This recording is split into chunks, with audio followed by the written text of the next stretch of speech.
Shall we read from Psalm 105? 105ஆம் சங்கீதத்திலிருந்து நாம் வாசிப்போம். And read from 17 to 24. 17ஆம் வசனத்திலிருந்து 24ஆம் வசனம் வரைக்கும் வாசிப்போம். அவர்களுக்கு முன்னாலே ஒரு புருஷனை அனுப்பினார். யோசேப்பு சிறையாக விற்கப்பட்டான். அவன் கால்களை விலங்கு போட்டு ஒடுக்கினார்கள். அவன் பிராணன் இரும்பில் அடைபட்டிருந்தது. கர்த்தர் சொன்ன வார்த்தை நிறைவேறும் அளவும் அவருடைய வசனம் அவனை புடமிட்டது. ராஜா ஆள் அனுப்பி அவனை கட்டவிழ்க்க சொன்னான். ஜனங்களின் அதிபதி அவனை விடுதலை பண்ணினான். தன் பிரபுக்களை அவன் மனதின்படி கட்டவும் தன் மூப்பர்களை ஞானிகளாக்கவும் அவனை தன் வீட்டுக்கு ஆண்டவனும் தன் ஆஸ்திக்கெல்லாம் அதிபதியும் ஆக்கினான். அப்பொழுது இஸ்ரவேல் எகிப்திற்கு வந்தான். யாக்கோப்பு காமின் தேசத்திலே பரதேசியா இருந்தான். அவர் தம்முடைய ஜனங்களை மிகவும் பழுக பண்ணி அவர்களுடைய சத்துருக்களை பார்க்கிலும் அவர்களை பலவான்களாக்கினார்.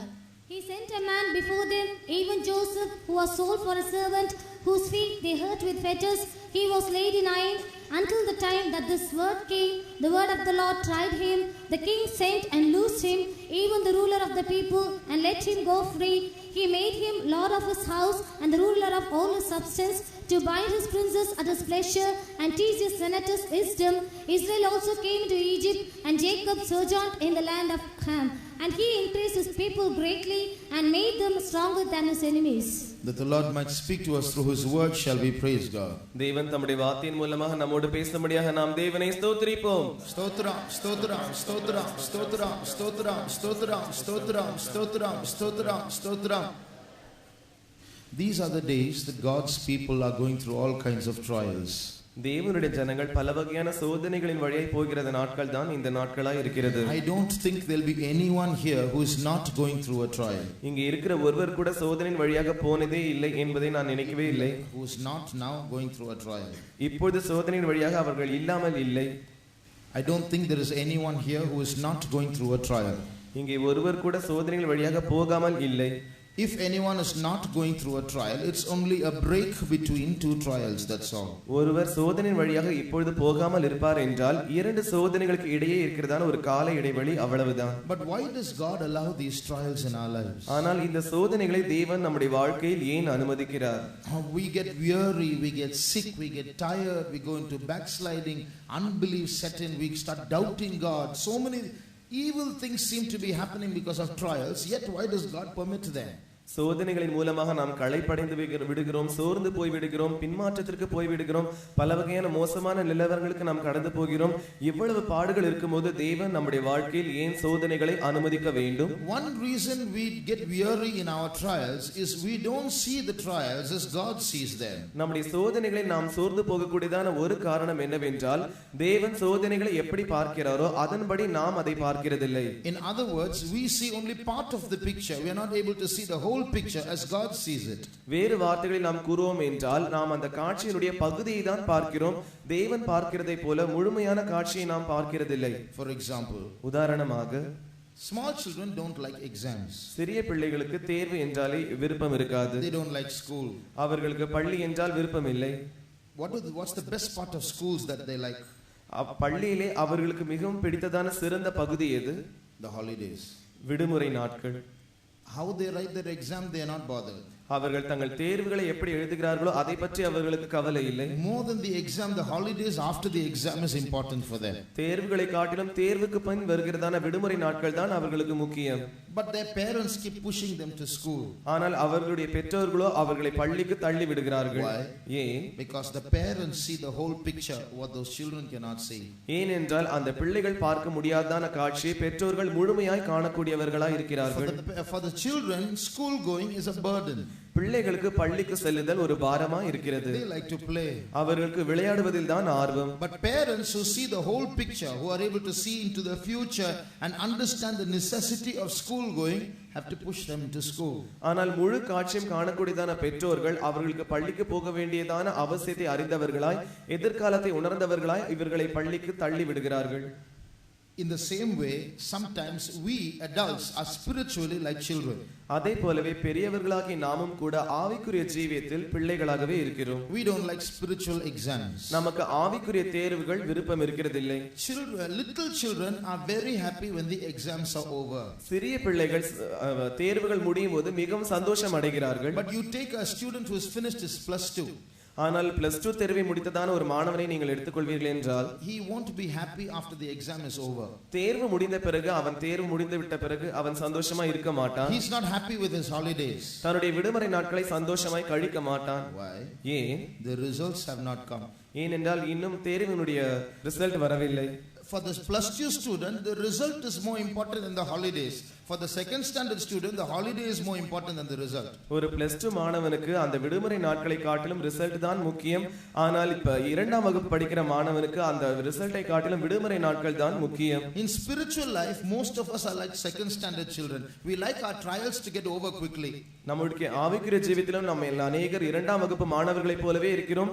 எப்படியாவது சோதனை சீக்கிரமாய் தீர்ந்து போக வேண்டும் என்று நாம் நினைக்கிறோம். We like to enjoy holidays. விடுமுறை நாட்களை நாம் சந்தோஷமாய் கழிக்க வேண்டும் என்று விரும்புகிறோம். What is the result of every trial? We are not bothered. ஆனால் ஒவ்வொரு சோதனையுடைய விளைவு என்ன என்பதை பற்றி நாம் அறியாமல் இருக்கிறோம். How have we progressed at the end of every trial? We are not bothered. நம்முடைய சோதனையின் முடிவில் நாம் எந்த அளவுக்கு முன்னேற்றம் அடைந்திருக்கிறோம் என்பதை பற்றி நாம் கவலைப்படுகிறதில்லை. Why is God permitting this trial in my life? We don't understand. இந்த சோதனை தேவன் என்னுடைய வாழ்க்கையில் ஏன் அனுமதிக்கிறார் என்றும் நாம் புரிந்து கொள்கிறதில்லை. Somehow the trial should be over. Please pray for me, pastor. Please pray for me, sister. எப்படியாவது சோதனை முடிந்து விட வேண்டும். தயவு செய்து எனக்காக ஜெபம் பண்ணுங்கள் பாஸ்டர். தயவு செய்து எனக்காக ஜெபம் பண்ணுங்கள் சகோதரி. But in every trial there is a big meaning and a vision and a reason by God. ஆனால் ஒவ்வொரு சோதனையிலும் ஒரு மிகப்பெரிய அர்த்தம் இருக்கிறது. தேவனால் காணக்கூடியதான ஒரு பெரிய தரிசனம் இருக்கிறது. Saul had a big problem in his house. சவுலுக்கு தன்னுடைய வீட்டில் ஒரு பெரிய பிரச்சனை. His father's asses were missing. அவனுடைய தகப்பனாருடைய கழுதைகள் காணாமல் போய்விட்டது. So his father sent him and said, go look for those asses and bring them. எனவே அவனுடைய தகப்பனார் அவனை அனுப்பி போய் நீ அந்த கழுதைகளை தேடி கொண்டு திரும்ப கொண்டு வா. But he couldn't see the whole picture. ஆனால் அவனால் முழு காட்சியையும் காண முடியவில்லை. What was the actual truth? உண்மையினுடைய சத்தியம் என்ன? The asses missing is not the problem. கழுதைகள் காணாமல் போனது பிரச்சனை அல்ல. From God's view, God is driving Saul to Samuel so that Samuel might anoint Saul as king. தேவனுடைய கண்ணோட்டத்தில் இருந்து தேவன் சவுலை சாமுவேலின் மூலமாக அபிஷேகம் பண்ணும்படியாக சவுலை அனுப்புகிறார். God is only creating a situation so that Saul might go and reach Samuel. Saul போய் சாமுவேலை அடையும்படியாக தேவன் அப்படிப்பட்டதான ஒரு சூழ்நிலையை உருவாக்குகிறார். And God tells Samuel, tomorrow at this time someone will come to you looking for his father's ashes. He is going to be king, anoint him. தேவன் Samuel இடத்தில் சொன்னார், நாளை இந்நேரத்திற்கு தன்னுடைய கழுதைகளை காணாமல் போனதான ஒருவன் வருவான், அவன்தான் ராஜா, நீ அவனை அபிஷேகம் பண்ண வேண்டும் என்று சொல்லி இருந்தார். That's the whole picture. அதுதான் முழு காட்சி. But Saul could see only the missing asses. ஆனால் சவுலினால் அந்த காணாமல் போன கழுதைகளை மாத்திரம் தான் பார்க்க முடிந்தது. In the same way we are able to see only the sickness, only the debt problem, only the unsaved members of our family, only that unemployment problem. All these things we look at and we get weary. We are not able to see the full picture. அதே போலவே நாம் நம்முடைய கடன் பிரச்சனையை மாத்திரம் தான் பார்க்கக்கூடியவர்களாக இருக்கிறோம். வியாதியை மாத்திரம் தான் பார்க்கக்கூடியவர்களாக இருக்கிறோம். நம்முடைய குடும்பத்தில் யாராவது ரட்சிக்கப்படாமல் இருந்தால் அவர்களை பற்றி மாத்திரம் தான் நினைக்கிறவர்களாக இருக்கிறோம். ஆனால் தேவன் பார்க்கிறதான அந்த முழு காட்சியை போல நாமும் முழுமையாய் பார்க்க முடிகிறதில்லை. Now look at the story of Joseph. இந்த யோசேப்பினுடைய கதையை பாருங்கள். Joseph also went through a dark period in his life. யோசேப்பும் கூட தன்னுடைய வாழ்க்கையில் ஒரு இருட்டான பகுதியின் வழியாய் கடந்து சென்றார். Trial after trial struck his life. அவருடைய வாழ்க்கை சோதனையின் மேல் சோதனை வந்து மோதினது. His brothers hated him. அவனுடைய சகோதரர்கள் அவனை பகைத்தார்கள். Then they looked for an opportunity to kill him. அவனை கொலை செய்வதற்கு ஒரு தக்க தருணத்தை எதிர்பார்த்து கொண்டிருந்தார்கள். Loneliness, rejection, தனிமை, புறக்கணிப்பு. Then he got sold. அதற்கு பிறகு அவன் விற்கப்பட்டான். He who was the favorite son in the family now becomes a slave in a strange land. அவன் தன்னுடைய குடும்பத்தில் முன்பு செல்வாக்கு மிகுந்ததான குமாரனாய் இருந்தான், செல்ல பிள்ளையாக இருந்தான். ஆனால் இப்பொழுது அவன் அந்நிய தேசத்திற்கு விற்கப்பட்டு விட்டான். He is a slave in a strange land. அந்நிய தேசத்தில் அவன் அடிமையாய் மாறிவிட்டான். And his best clothes, best dress, which was his pride, got torn. அவனுக்கு பெருமையா இருந்ததான அவனுடைய சிறந்த வஸ்திரமானது கிழிக்கப்பட்டு விட்டது. The Bible says at that time when he was being put into the pit, he cried out to his brothers and was begging for mercy. வேதம் சொல்லுகிறது, அந்த நேரத்தில் அவன் குழியில் போடப்பட்ட போது அவன் தன்னுடைய சகோதரர்களிடத்தில் வியாகுலத்தோடு இரக்கத்திற்காய் கெஞ்சி கொண்டிருந்தான். Read 42:21. ஆதியாகமம் 42 Genesis 42:21. ஆதியாகமம் 42ஆம் அதிகாரம் 21ஆம் வசனம். நம்முடைய சகோதரனுக்கு நாம் செய்த துரோகம் நம்மேல் சுமந்தது. அவன் நம்மை கெஞ்சி வேண்டிக் கொண்ட போது அவனுடைய மனவியாகுலத்தை நாம் கண்டும் அவனுக்கு செவி கொடாமல் போனோமே. ஆகையால் இந்த ஆபத்து நமக்கு நேரிட்டது என்று ஒருவரை ஒருவர் பார்த்து சொல்லிக் கொண்டார்கள். So from the pit, as an injured person, he was looking up at his brothers and begging, please bring me out of here, don't do this to me. அவன் குழியில் இருந்து கொண்டு ஒரு காயப்பட்ட நபரை போல மேலே இருக்கிறதான தன்னுடைய சகோதரர்களை பார்த்து தயவு செய்து எனக்கு இறங்குங்கள் என்று அவர்களிடத்தில் அவன் கெஞ்சி கொண்டிருந்தான். But they didn't listen to him. ஆனால் அவர்களோ அவனுக்கு செவி கொடுக்கவில்லை. So he would have wondered, he was a spiritual boy, but he would have wondered, why is God doing this to me? அவன் ஒரு ஆவிக்குரிய பையனாய் இருந்தான். ஏன் தேவன் எனக்கு இப்படி என்னை அதுமணிக்கிறார் என்று அவன் ஒருவேளை ஆச்சரியப்பட்டு யோசித்துக் கொண்டிருந்திருப்பான். Just like we all wonder in our trials, why is God making me go through these paths? தேவன் ஏன் இப்படிப்பட்டதான பாதைகளின் வழியாக என்னை போகும்படியாக அனுமதிக்கிறார் என்று நாம் யோசிக்கிறதை போல. Dear child of God, அருமையான தேவனுடைய பிள்ளை, that God who counts the hairs on our head, will he not know why anything is happening to us? நம்முடைய தலையில் உள்ள இருக்கிறதான எல்லா முடியும் எண்ணுகிறதான அந்த தேவனானவர் நமக்கு சம்பவிக்கிறதான சம்பவங்களை அவர் அறிந்திருக்க மாட்டாரா? How many here know how much hair is on your head? Please put up your hands. இங்கே இருக்கிற எத்தனை பேருக்கு உங்கள் தலையில் எத்தனை முடி இருக்கிறது என்று உங்களுக்கு தெரியும்? தயவு செய்து உங்கள் கரங்களை உயர்த்துங்கள். You can never know. உங்களால் அதை அறியவே முடியாது. Because the numbers keep changing. ஏனென்றால் எண்ணிக்கை மாறிக்கொண்டே இருக்கும். Some hairs grow, some hairs fall. சில முடிகள் வளரும், சில கீழே விழும். Secondly, you don't need to know. What's the use of knowing how much hair is on your head? What's the use? இரண்டாவதாக உங்கள் தலையில் எத்தனை முடி இருக்கிறது என்று நீங்கள் அறிய வேண்டிய அவசியம் இல்லை. அதை அறிந்து வைத்தாலும் என்ன பயன் உண்டு? But God is counting that. ஆனால் தேவனோ அவைகளையும் எண்ணி வைக்கிறார். If God can count and keep the number of something that we don't feel necessary, will he not know why we are going through trials? நமக்கு தேவையில்லாததான காரியம் என்று உணர்ந்தான இந்த காரியத்தை அவர் எண்ணி வைத்திருப்பார் என்றால் நம்முடைய சோதனைகளை பற்றி அவர் அறியாமல் இருப்பாரா? Everything that happens in the life of a child of God happens with a reason. ஒவ்வொரு தேவனுடைய பிள்ளைகளின் வாழ்க்கையிலும் சம்பவிக்கிறதான ஒவ்வொரு காரியமும் ஒரு காரணத்திற்காக தான் சம்பவிக்கிறது. At that time poor Joseph could not see the whole picture.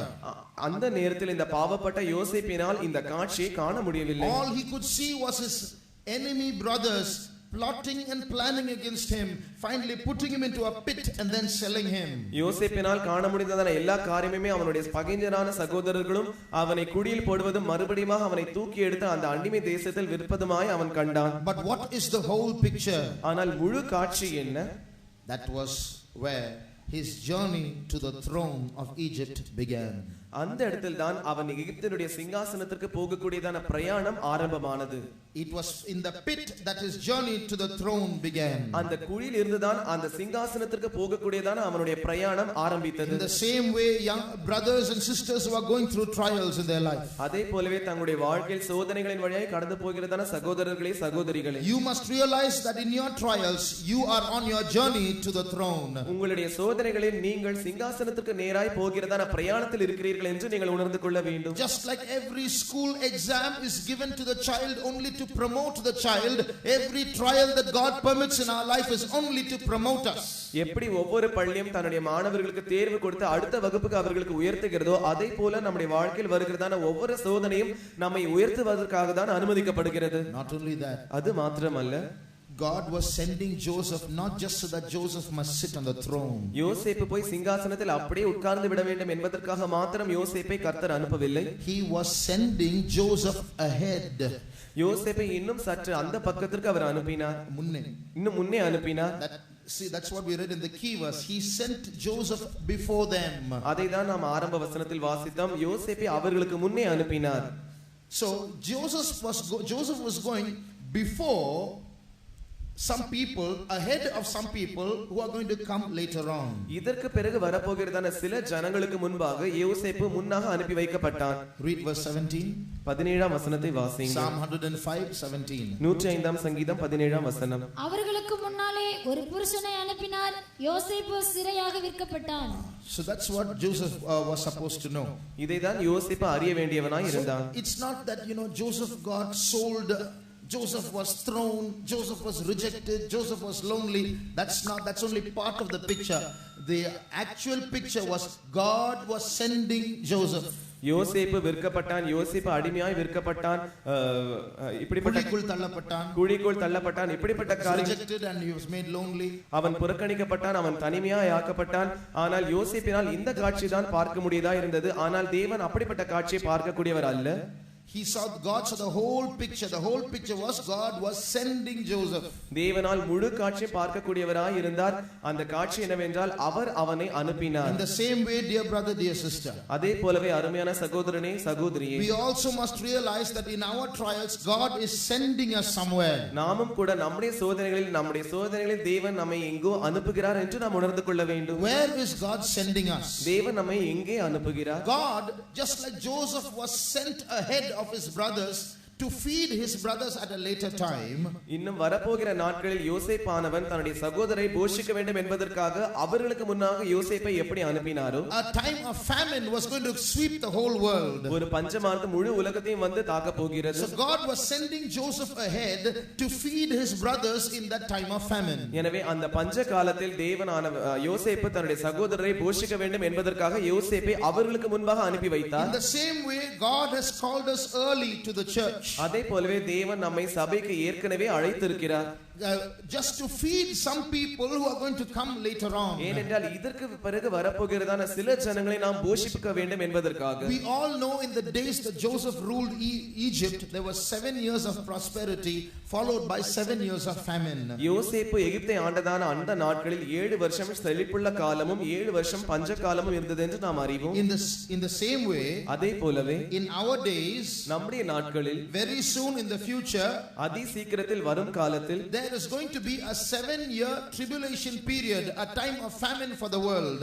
7 வருட உபத்திரவ காலமானது அதி சீக்கிரத்தில் வரப்போகிறது. உலகத்திற்கு இருக்கிறதான ஒரு பஞ்ச காலம். But before that, ஆனால் அதற்கு முன்பாக, before the coming of the Lord, கர்த்தருடைய வருகை வருவதற்கு முன்பாக, there is going to be a time of great prosperity in the world. உலகத்தில் ஒரு மிகப்பெரிய செழிப்புள்ள காலம் வரப்போகிறது. That's called a time of revival. அதுதான் எழுப்புதலின் காலம் என்று அழைக்கப்படுகிறது. So with that revival Jesus will come. எனவே அந்த எழுப்புதலோடு கூட இயேசு வருவார். And in that revival many mighty things are going to happen that have not been happening these days. அந்த எழுப்புதலில் பலத்த காரியங்கள் இந்த காலங்களில் நடைபெறாததான பலத்த காரியங்கள் அப்பொழுது நடைபெறும். So God is sending us ahead to prepare us for that revival. எனவே தேவன் நம்மை அந்த எழுப்புதலுக்கு ஆயத்தமாக இருக்கும்படியாக முன்னே நம்மை அனுப்பி வைக்கிறார். And he is sending us so that we might be able to receive another generation that is going to come quickly and join us in the time of that revival. அந்த எழுப்புதலின் காலத்தில் நம்மோடு கூட வந்து சேர்ந்து கொள்ள போகிறதான இன்னொரு தலைமுறையினரை நம்மோடு கூட சேர்த்து கொள்ளும்படியாக அவர் நம்மை முன்னதாக அனுப்பி வைக்கிறார். But there is one difference between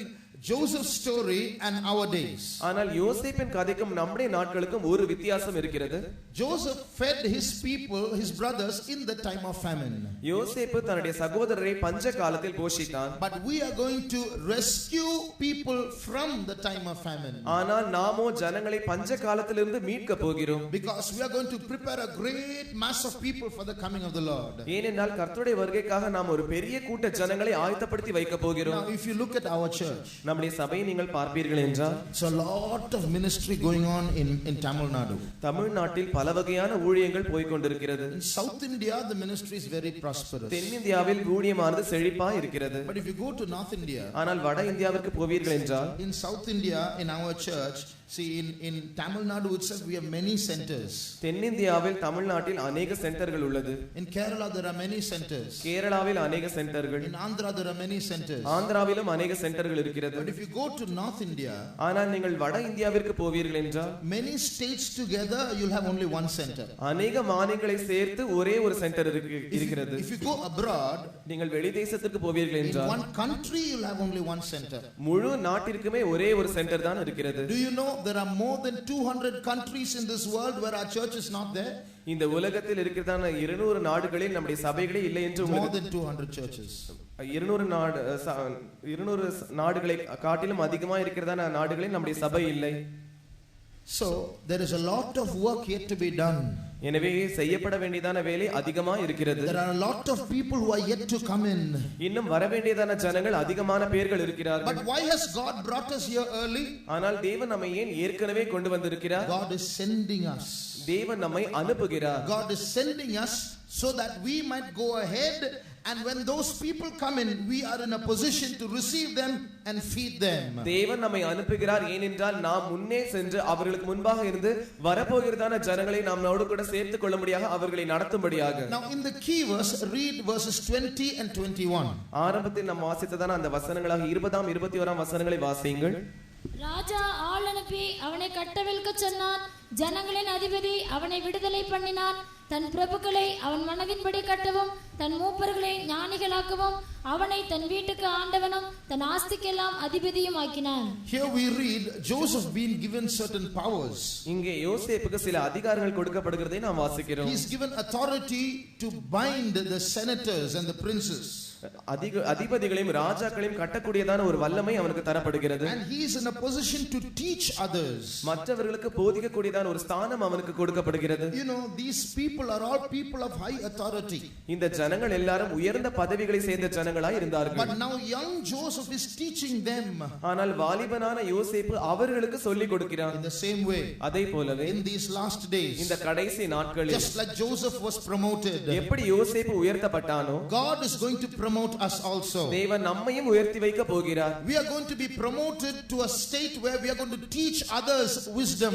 மற்றவர்களுக்கு ஞானத்தை சொல்லிக் கொடுக்கக்கூடியதான அந்த ஸ்தானத்திற்கு தேவன் நம்மை உயர்த்த போகிறார். The other people in this world have wisdom for so many worldly things. இந்த உலகத்தில் இருக்கிற மற்ற ஜனங்களுக்கு உலகத்திற்குரியதான பல காரியங்களை பற்றி ஞானம் உள்ளவர்களாய் இருக்கிறார்கள். But people are blind spiritually. ஆனால் ஆவிக்குரிய ரீதியில் அவர்கள் குருட்டாட்டம் உள்ளவர்களாய் இருக்கிறார்கள். We are going to teach people spiritual wisdom. நாம் அவர்களுக்கு ஆவிக்குரிய ஞானத்தை கற்றுக் கொடுக்க ஜனங்களாய் இருக்கிறோம். We are going to open their eyes so that they might see the kingdom of God. அவர்கள் தேவனுடைய ராஜ்யத்தை காணும்படியாக நாம் அவர்களுடைய கண்களை திறக்க வேண்டும்.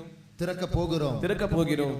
But and for that God is going to give us power and authority. எனவே அதற்காக தேவன் நமக்கு அதிகாரத்தையும் ஆளுகையும் தர போகிறார். But before that, ஆனால் அதற்கு முன்பாக, before we get that promotion, அந்த பதவி உயர்வு நமக்கு கிடைப்பதற்கு முன்பாக, before we get that authority to bind the demons and to teach people, பிசாசுகளை கட்டவும் ஜனங்களுக்கு போதிக்கவும் கிடைக்கிறதான அந்த அதிகாரம் நாம் பெற்றுக்கொள்வதற்கு முன்பாக, before we enter into those days of revival where we have powers that we have not experienced till now, இதுவரைக்கும் நாம் அனுபவித்திராததான வல்லமை அனுபவிக்கக்கூடியதான அந்த உயிர் மீட்சியின் நாட்களுக்குள் நாம் பிரவேசிப்பதற்கு முன்பாக, we must be prepared for it. நாம் அதற்காக ஆயத்தமாய் இருக்க வேண்டும். Pastor T. Thomas used to say, Pastor T. Thomas இப்படி சொல்லுவார், he who does not know how to handle rejection when it comes will not be able to handle promotion when it comes.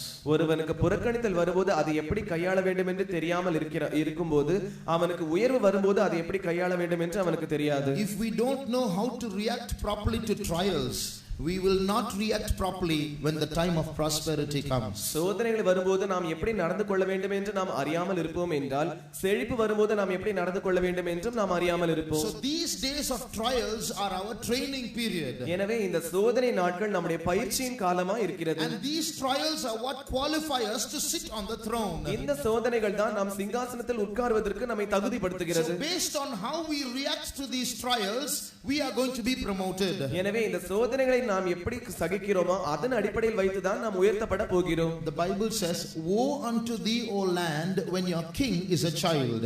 வேதம் சொல்லுகிறது, உன்னுடைய ராஜா சிறு பிள்ளையா இருந்தால் அந்த தேசத்திற்கு ஐயோ. In other words, வேறு வார்த்தைகளில், that child will only ruin the land. அந்த பிள்ளையானது தேசத்தை கெடுத்து போடும். In the same way, அதே போலவே with our fallen natures, நம்முடைய விழுந்து போன சுபாவங்களை வைத்துக்கொண்டு, with our unsanctified ways, நம்முடைய சுத்திகரிக்கப்படாததான வழிகளை வைத்துக்கொண்டு, if we are given gifts and powers and authority, நமக்கு வரங்களும் வல்லமைகளும் அதிகாரங்களும் கொடுக்கப்படும் என்றால், if you are going to be given wisdom to teach other big people, மற்ற பெரிய ஜனங்களுக்கு நாம் சொல்லிக் கொடுக்கும்படியான ஞானம் கொடுக்கப்படும் போது, God is going to give us a throne from which we can rule, நாம் உட்கார்ந்து ஆட்சி செய்யக்கூடியதான சிங்காசனத்தை தேவன் நமக்கு தரும்போது, if we are not mature enough to handle that situation, அந்த சூழ்நிலை கையாளக்கூடியதான முதிர்ச்சி நமக்கு இல்லாமல் இருக்கும் என்றால், we will only destroy the work of God. நாம் தேவனுடைய வேலையை அழித்து போடுகிறவர்களாகவே இருப்போம். So it is very essential how we handle our trials. எனவே நாம் நம்முடைய சோதனைகளை எப்படி கையாளுகிறோம் என்பது மிகவும் முக்கியமான காரியம். So we must be very careful in these days. எனவே இந்த நாட்களில் நாம் மிகவும் ஜாக்கிரதை உள்ளவர்களாய் இருக்க வேண்டும். If we live carelessly and only want to somehow get rid of our trials and not use them, நாம் அஜாக்கிரதையாய் ஜீவித்துக் கொண்டு எப்படியாவது இந்த சோதனை விட்டு வெளியே வந்து விட வேண்டும் என்று சொல்லி அந்த சோதனை சரியான விதத்தில் பாவிக்காமல் இருப்போம் என்றால், we are like those students who fail in the exam. தேர்வில் தோல்வி பெறுகிறதான மாணவர்களைப் போலதான் நாமும் இருப்போம். You know, whether a student passes or not, exam is over for everyone, however they write it. ஒரு மாணவன் தேர்ச்சி அடைகிறானோ இல்லையோ அந்த தேர்வுகளானது அவன் எப்படி எழுதினாலும் அந்த தேர்வு முடிந்துவிடும். Even a student who fails has summer holidays. அந்த தேர்வில் தோல்வி இருக்கிற மாணவனுக்கு கூட விடுமுறை நாட்கள் உண்டு. So we, in the same way, we should not be, without bothering how we have done in our trials. அதே போலவே நம்முடைய சோதனையில் நாம் எப்படி சந்தித்திருக்கிறோம், எப்படி நடந்து கொண்டோம் என்பதை பற்றி கவலையற்றவர்களாய் நாம் இருக்க கூடாது. The end of a trial is not what is important. ஒரு சோதனையின் முடிவு முக்கியமானது அல்ல, but how we have reacted in our trials, how we have overcome the trial is important. ஆனால் சோதனையில் நாம் எப்படி நடந்து கொண்டோம், சோதனை எப்படி ஜெயித்தோம் என்பதே காரியம். How we have used the trial to grow in our life is very important. நம்முடைய வாழ்க்கையில் வளரும்படியாக நாம் எப்படி அந்த சோதனையை பயன்படுத்தி இருக்கிறோம் என்பதே முக்கியமான காரியம். Otherwise you can keep on sitting and writing exam after exam and keep failing. There will be no progress in life. இல்லாவிட்டால் நாம் தொடர்ந்து உட்கார்ந்து தேர்வு எழுதிக் கொண்டே இருப்போம், தேர்வுக்கு பின் தேர்வு வந்து கொண்டே எழுதிக் கொண்டே இருப்போம், நம்முடைய வாழ்க்கையில் முன்னேற்றமே இருக்காது. They asked one boy, what are you studying? ஒரு பையனை பார்த்து நீ என்ன படிக்கிறாய் என்று கேட்டார்கள். He said, I'm doing my night standard 3rd year. நான் என்னுடைய 9ஆம் வகுப்பினுடைய 3ஆம் வருடத்தை படித்துக் கொண்டிருக்கிறேன். 9th standard 3rd year he is doing. 9ஆம் வகுப்பில் 3ஆம் வருடம். In other words, he's written 9th standard 3 times, not passed. வேறு வார்த்தைகளில் அவன் தன்னுடைய 9ஆம் வகுப்பு தேர்வை 3 முறை எழுதியிருக்கிறான், இன்னும் தேர்வடையவில்லை. In the same way, many people without passing in their spiritual trials are facing trial after trial after trial, simply because we are doing either a 3rd or 4th year in the same class in our spiritual life. அதே போலவே अनेक ஜனங்கள் தங்களுடைய ஆவிக்குரிய வாழ்க்கையிலும் சோதனையின் மேல் சோதனை சந்தித்துக் கொண்டே இருக்கிறார்கள். அந்த சோதனை அவர்களுக்கு ஏன் வருகிறது என்றால் ஒரே வகுப்பில் உட்கார்ந்து கொண்டு ஒரே தேர்வை அவர்கள் எழுதி கொண்டிருக்கிறார்கள். Every trial is coming into our life. We are meant to face it only once. If we pass, it will come only once. நம்முடைய வாழ்க்கையில் சோதனைகள் வரும். அந்த சோதனையானது நாம் ஒரு முறை தேர்வடைந்து விட்டால் மறுபடியும் அந்த சோதனை வராது. So don't be too quick to get rid of the trials. எனவே சோதனைகளிலிருந்து வெளியே வந்து விட வேண்டும் என்று நீங்கள் துரிதப்பட வேண்டாம். Use every trial to grow. ஒவ்வொரு சோதனையும் நீங்கள் வளரும்படியாக அதை பயன்படுத்த வேண்டும். Joseph's trials only promoted him and finally helped him to sit on the throne. யோசேப்பினுடைய சோதனைகள் அவனை உயர்த்தி சிங்காசனத்தில் உட்கார வைத்தது. Now for us to sit in the to experience the revival, எனவே அந்த எழுப்புதலை நாம் அனுபவிக்கும்படியாக, and in the revival to be of help to a big group of people, multitudes are going to come in. அந்த எழுப்புதலானது திரள் கூட்டமான ஜனங்களானவர்கள் உள்ளே வருவதற்கு உதவி செய்யும்படியாக, to become fathers and mothers to a new generation that's going to crowd in or pour into the church in the last days. வரப்போகிறதான சந்ததியானது தலைமுறையானது மிகப்பெரிய கூட்டமாக திரள் கூட்டமாக சபைக்குள் வரும்போது அவர்களுக்கு நாம் தாயாகவும் தகப்பனாகவும் இருக்கும்படியாக, the Bible says in the last days the mountain of the Lord's house will be exalted above every hill. வேதமானது இப்படி சொல்கிறது, கடைசி நாட்கள் கர்த்தருடைய பர்வதமானது கொடுமுடியில் உயர்த்தப்படும். In other words, வேறு வார்த்தைகளில், in the last days God will exalt his church. கடைசி நாட்களில் தேவன் தம்முடைய சபையை உயர்த்துவார். And the Bible says all nations will flow to it. வேதம் சொல்லுகிறது எல்லா ஜாதிகளும் அதற்குள் ஓடி வருவார்கள். So that means from every country in the world people are going to come into the church. அதன் அர்த்தம் என்னவென்றால் உலகத்தில் இருக்கிற எல்லா நாடுகளிலுமிருந்து ஜனங்கள் சபைக்குள் ஓடி வருவார்கள். Just imagine. கொஞ்சம் கற்பனை செய்து பாருங்கள். Our church started in 1923.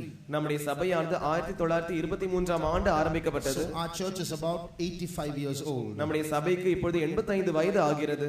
85 years of ministry, we have managed to spread the truth in 35 countries, and that also not all over the country, just one faith home in a country like that.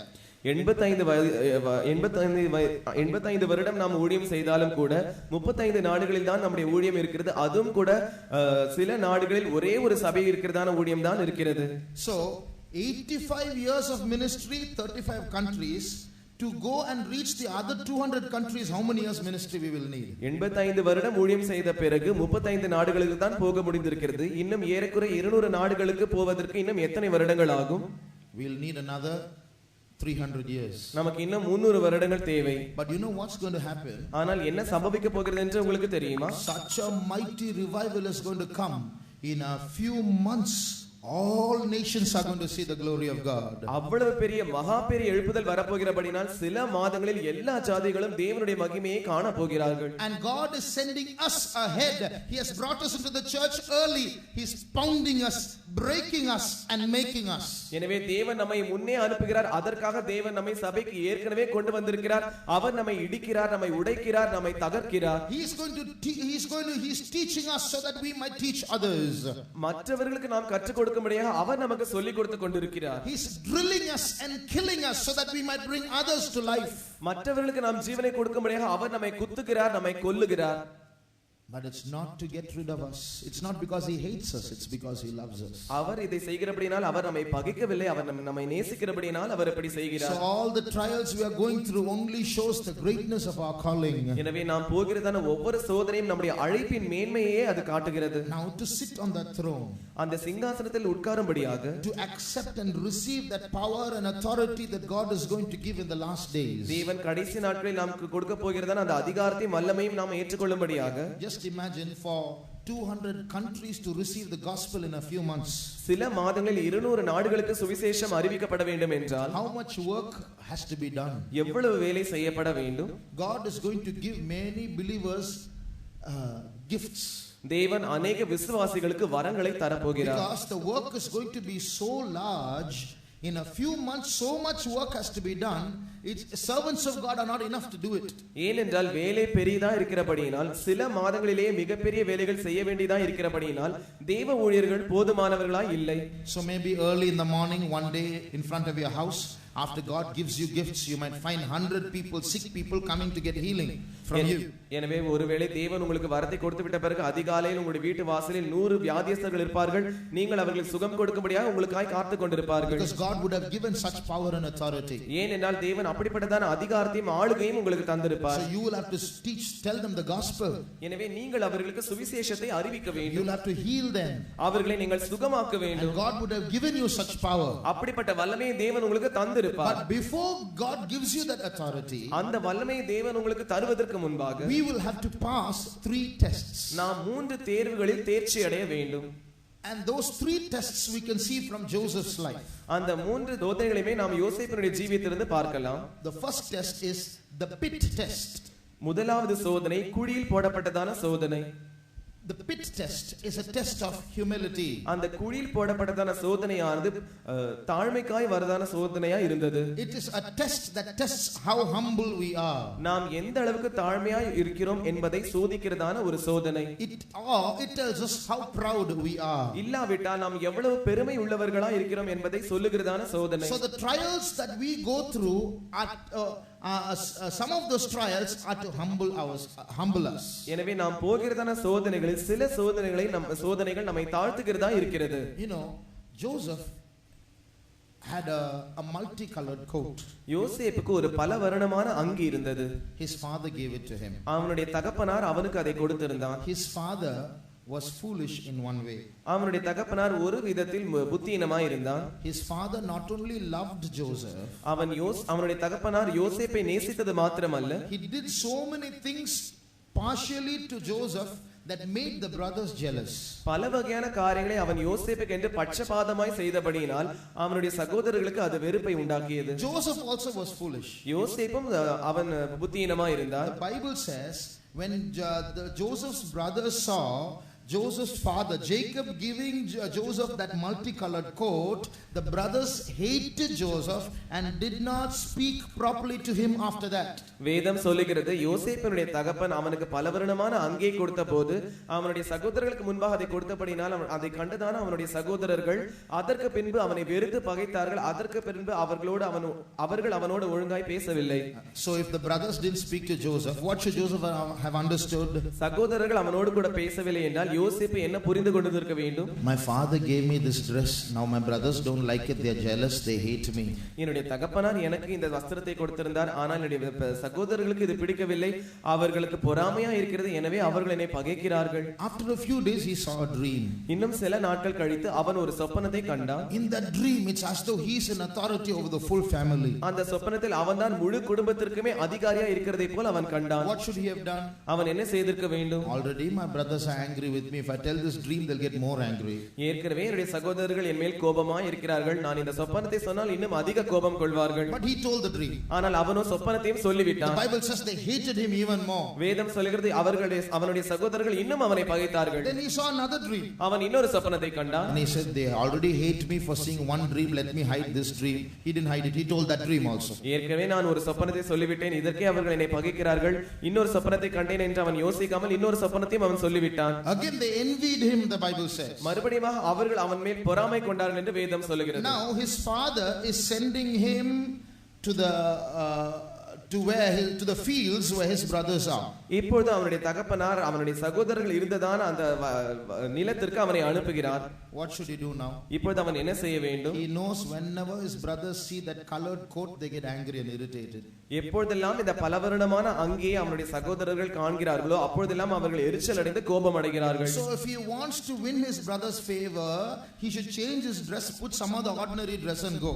எனவே அவனுடைய சகோதரருடைய செல்வாக்கை அவன் பெற்றுக்கொள்ள வேண்டும் என்றால் எப்படியாவது இந்த தயவை பெற்றுக்கொள்ள வேண்டும் என்றால் எப்படியாவது இந்த வஸ்திரத்தை கழற்றி வைத்துவிட்டு வேறு வஸ்திரத்தை போட்டுக்கொண்டு போயிருந்திருக்க வேண்டும். But that day when his brothers are not speaking to him, when they hate him, when they envy him, he knows the reason all started with the colored coat. That day he is wearing the colored coat and going. அந்த நாளில் அவன் போகும்போது அந்த பலவர்ணமான அங்கி நிமித்தம் தான் அவனுடைய சகோதரர்கள் அவனை பகைத்தார்கள், அவனை வெறுத்தார்கள், அவன் மேல் கோபம் கொண்டார்கள், பொறாமை கொண்டார்கள். இதை இப்படி இருந்தாலும் கூட அவன் அந்த நாளில் அவர்களை காண போகும்போது அதே பலவர்ணமான அங்கியை தான் உடுத்திக் கொண்டு சென்றான். Like that we all have some things to show off. அதே போலவே நாம் யாவருக்கும் நம்மை பற்றி காட்டிக்கொள்ள கூடியதான காரியம் உண்டு. We all have something that is our pride. நாம் யாவருக்கும் நமக்கு இருக்கிறதான பெருமை என்று ஒன்று உண்டு. So God will take us through some place where that pride is broken. எனவே அந்த பெருமை உடைக்கப்படக்கூடியதான ஒரு இடத்திற்கு தேவன் நம்மை கொண்டு செல்வார். When Joseph was thrown into the pit, that multicolored coat got torn. யோசேப்பு குழியில் போடப்பட்ட போது அந்த பலவர்ணமான அங்கி கிழிக்கப்பட்டது. So we all have some things inside us that make us proud people. எனவே நாம் யாவருக்கும் ஏதோ ஒரு காரியம் உள்ளே இருக்கும், அது நம்மை பெருமையுள்ள ஜனங்களாய் இருக்க செய்யும். Many of us have spiritual pride. நம்மில் अनेகருக்கு ஆவிக்குரிய பெருமை உண்டு. You know how well I pray. நான் எவ்வளவு நன்றாய் ஜெபிப்பேன் தெரியுமா? We won't say that. We'll think that. நாம் அதை சொல்ல மாட்டோம், ஆனால் மனதில் நினைப்போம். If at all we say, நாம் அப்படியே சொல்லிவிட்டாலும் கூட some people will never tell lies. சில ஜனங்கள் பொய் சொல்ல மாட்டார்கள். They're very proud of it. அதை பற்றி அவர்கள் மிகவும் பெருமை உள்ளவர்களாய் இருப்பார்கள். But when they say that, how will they say? ஆனால் அவர்கள் அதை சொல்லும்போது எப்படி சொல்வார்கள்? By the grace of God I never tell lies. கர்த்தருடைய கிருபையினால் நான் பொய் சொன்னதே இல்லை. But what is that by the grace of God? It's only a sentence to cover their pride. அந்த கர்த்தருடைய கிருபையினால் என்கிறதான வார்த்தையானது அந்த பெருமையை மறைக்கக்கூடியதான ஒரு வாக்கியம். I want to advertise that I am telling the truth all the time. So I will cover it my pride by saying by the grace of God I don't tell lies. நான் எப்பொழுதுமே உண்மை பேசுகிறேன் என்பதை பற்றி விளம்பரப்படுத்திக் கொள்ள வேண்டும். எனவே அதை வெளியே சொல்வதற்காக கர்த்தருடைய கிருபையினால் என்கிற வார்த்தை வைத்து மீதி இருக்கிற வார்த்தைகளை மறைத்து சொல்லுகிறேன். So we say by the grace of God, by the grace of God, and we write many certificates about ourselves, and that is our multicolored coat. நாம் கர்த்தருடைய கிருபையினால் என்று பல வகையான சான்றிதழ்களை நம்மை பற்றி எழுதிக் கொள்கிறோம். அதுதான் பலவர்ணமான அங்கி.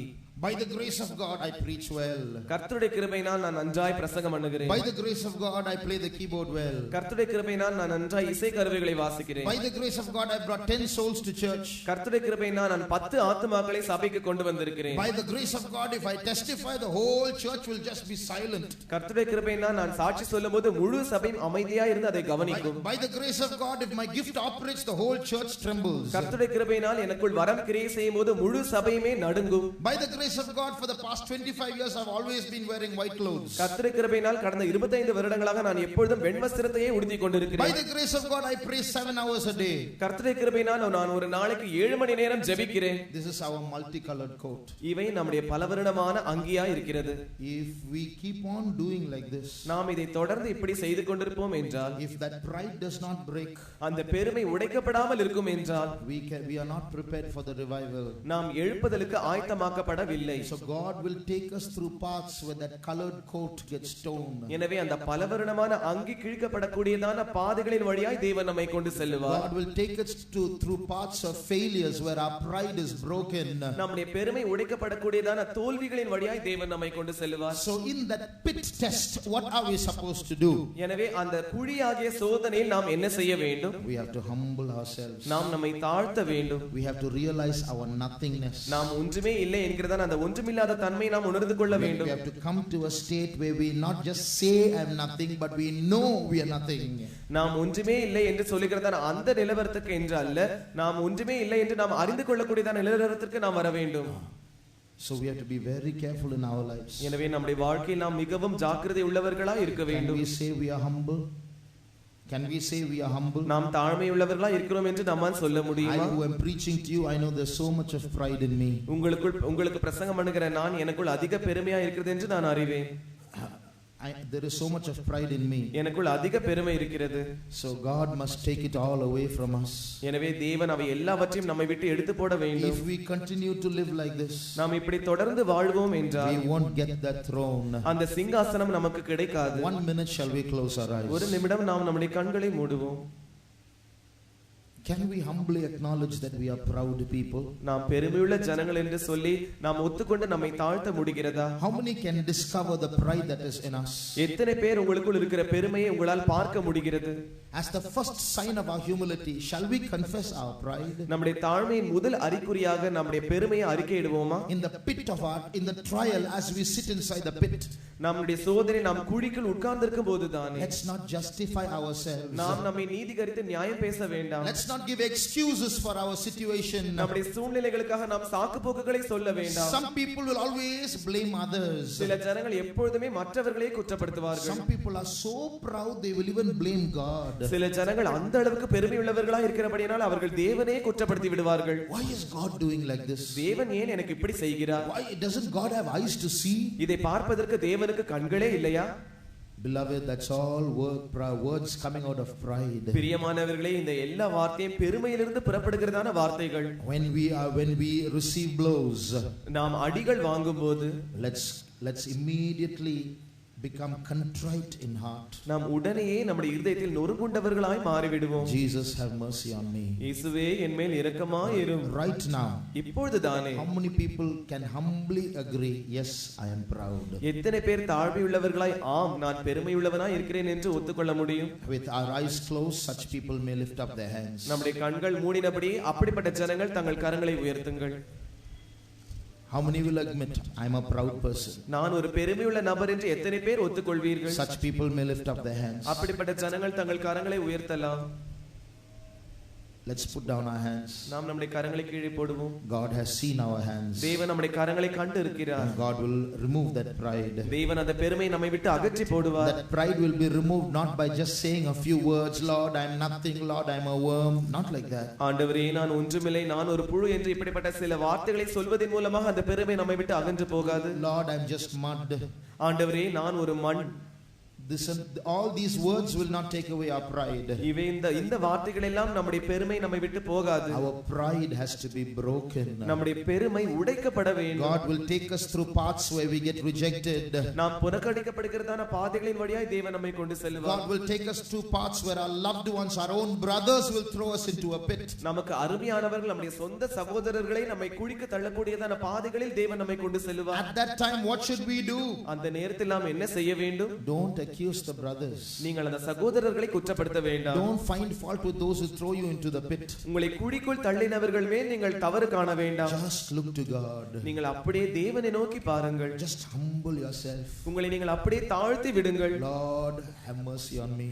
ஆண்டவரே, என் மேல் இரக்கமாய் இரும். I am broken, Lord. ஆண்டவரே, நான் உடைக்கப்பட்டிருக்கிறேன். Forgive my pride, Lord. ஆண்டவரே, என்னுடைய பெருமையை மன்னியும். I realize I am a big failure, Lord. ஆண்டவரே, நான் மிகப்பெரிய தோல்வி அடைந்திருக்கிறேன் என்று உணர்ந்து கொள்கிறேன். I deserve this pit, Lord. ஆண்டவரே, இந்த குழி எனக்கு தேவைதான். I thank you for this path, Lord. ஆண்டவரே, இந்த பாதைக்காய் நான் உமக்கு நன்றி செலுத்துகிறேன். Give me your humility, Lord. ஆண்டவரே, உம்முடைய தாழ்மையை எனக்கு தாரும். Right now, இப்பொழுதுதானே all those who desire humility, தாழ்மையை விரும்புகிறதான அத்தனை பேரும், all those who desire the humility of Jesus, இயேசுவினுடைய தாழ்மை எங்களுக்கு வேண்டும் என்று விரும்புகிறவர்கள், those who want that humility, அந்த தாழ்மை வேண்டும் என்று விரும்புகிறவர்கள், even if God breaks us to give us that humility, அந்த தாழ்மை தேவன் நமக்கு தரும்படியாக தேவன் நம்மை உடைத்தாலும் surrendering, shall we praise God? தேவனுக்கு நாம் ஒப்புக்கொடுத்தவர்களாய் நாம் தேவனை ஸ்தோத்திரிப்போம். ஸ்தோத்திரம், ஸ்தோத்திரம், ஸ்தோத்திரம், ஸ்தோத்திரம், ஸ்தோத்திரம், ஸ்தோத்திரம், ஸ்தோத்திரம், ஸ்தோத்திரம், ஸ்தோத்திரம், ஸ்தோத்திரம், ஸ்தோத்திரம், Stotram, stotram, stotram, stotram, stotram, stotram, stotram.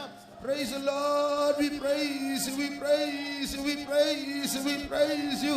Thank you, Lord. We thank you, Lord. We thank you, Lord. We thank you, Lord. We thank you, Jesus. We praise you. When someone tells something against us, யாரோ ஒருவர் நமக்கு விரோதமாக ஏதோ ஒன்றை சொல்லிவிடும்போது don't we get hurt? நாம் அதனால் நாம் மனசு கஷ்டப்படுகிறது இல்லையா? துக்கப்படுகிறோம். We get hurt. We get sad. நாம் துக்கம் அடைகிறோம். Why? ஏன்? That's our pride. அது நம்முடைய பெருமை. Humble people will never get hurt. தாழ்மையுள்ள ஜனங்கள் ஒருபோதும் காயப்பட மாட்டார்கள். No matter what anyone tells against them, they won't be sad about it. யார் அவர்களுக்கு விரோதமாக என்ன சொன்னாலும் அவர்கள் துக்கப்பட மாட்டார்கள். So if someone tells something against us that pricks us and hurts us, it only says that we are proud. யாரோ ஒருவர் நமக்கு விரோதமாக ஏதோ ஒன்றை சொல்லிவிட்டால் அது நம்மை குத்துகிறது, அது நம்மை காயப்படுத்துகிறது. இவை எல்லாம் நம்முடைய பெருமை நிமித்தமாகவே நமக்கு இப்படி இருக்கிறது. So we should thank God for such people who show us how proud we are, not criticize them and say how can they say such a thing. எனவே அப்படிப்பட்ட ஜனங்கள் நாம் எவ்வளவு பெருமை உள்ளவர்கள் என்று நமக்கு வெளிப்படுத்தினபடினால் நாம் தேவனுக்கு நன்றி சொல்ல வேண்டும். அதற்கு பதிலாக இவர்கள் எப்படி சொல்லலாம் என்று சொல்லி நாம் அவர்களை விமர்சிக்க கூடாது. This is how God shows us how proud we are. இப்படிதான் நாம் எவ்வளவு பெருமை உள்ளவர்கள் என்று தேவன் நமக்கு காண்பிக்கிறார். We sometimes want, always to be put forward. சில வேளைகளில் நாம் எப்பொழுதுமே முன்னுக்கு நிற்க வேண்டும் என்று நாம் விரும்புகிறோம். I must be area leader. நான் தான் ஏரியா நடத்திப்புக்காரராய் இருக்க வேண்டும். One day one young girl came to a pastor. ஒருமுறை ஒரு வாலிப சகோதரி ஒரு பாஸ்டரிடத்தில் வந்தாள். With her parents. தன்னுடைய பெற்றோர்களோடு வந்திருந்தாள். For fixing the day of her wedding. தன்னுடைய விவாக நாளை நியமிக்க வேண்டும் என்பதற்காக. So pastor asked, have you received the Holy Spirit? எனவே பாஸ்டர் அவளை பார்த்து நீ பரிசுத்த ஆவியை அபிஷேகத்தை பெற்றாயா? Usually they ask some questions, isn't it? பொதுவாக இப்படி கேள்விகளை கேட்பது வழக்கம். So when the pastor asked the girl, have you received the Holy Spirit? எனவே பாஸ்டர் அவளை பார்த்து நீ பரிசுத்த ஆவியின் அபிஷேகத்தை பெற்றிருக்கிறாயா என்று கேட்டபோது the answer she gave was, I am a Sunday school teacher. அவள் கொடுத்த பதில் என்னவென்றால் நான் ஒரு ஞாயிறு பள்ளி ஆசிரியை. In other words, please don't ask any more questions. வேறு வார்த்தைகளில் கூறுவோம் என்றால் இதற்கு பிறகு எந்த கேள்விகளையும் நீங்கள் கேட்க வேண்டாம். So sometimes our position is our pride. சில வேளைகளில் நம்முடைய ஸ்தானமானது நம்முடைய பெருமையாய் மாறிவிடுகிறது. So we should put away all these things. எனவே இந்த எல்லா காரியங்களையும் நாம் அகற்றிவிட வேண்டும். We should not long for these things. இந்த காரியங்களுக்காக நாம் ஏங்கிக் கொண்டிருக்க கூடாது. All this is vanity. இவைகள் எல்லாம் மாயை.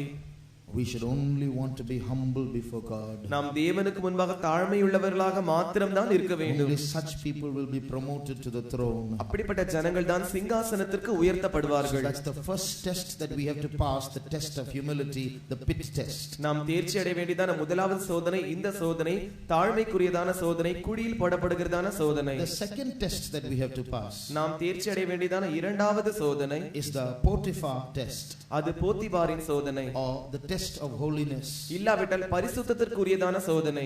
Today if we look in this world, everywhere there is sin.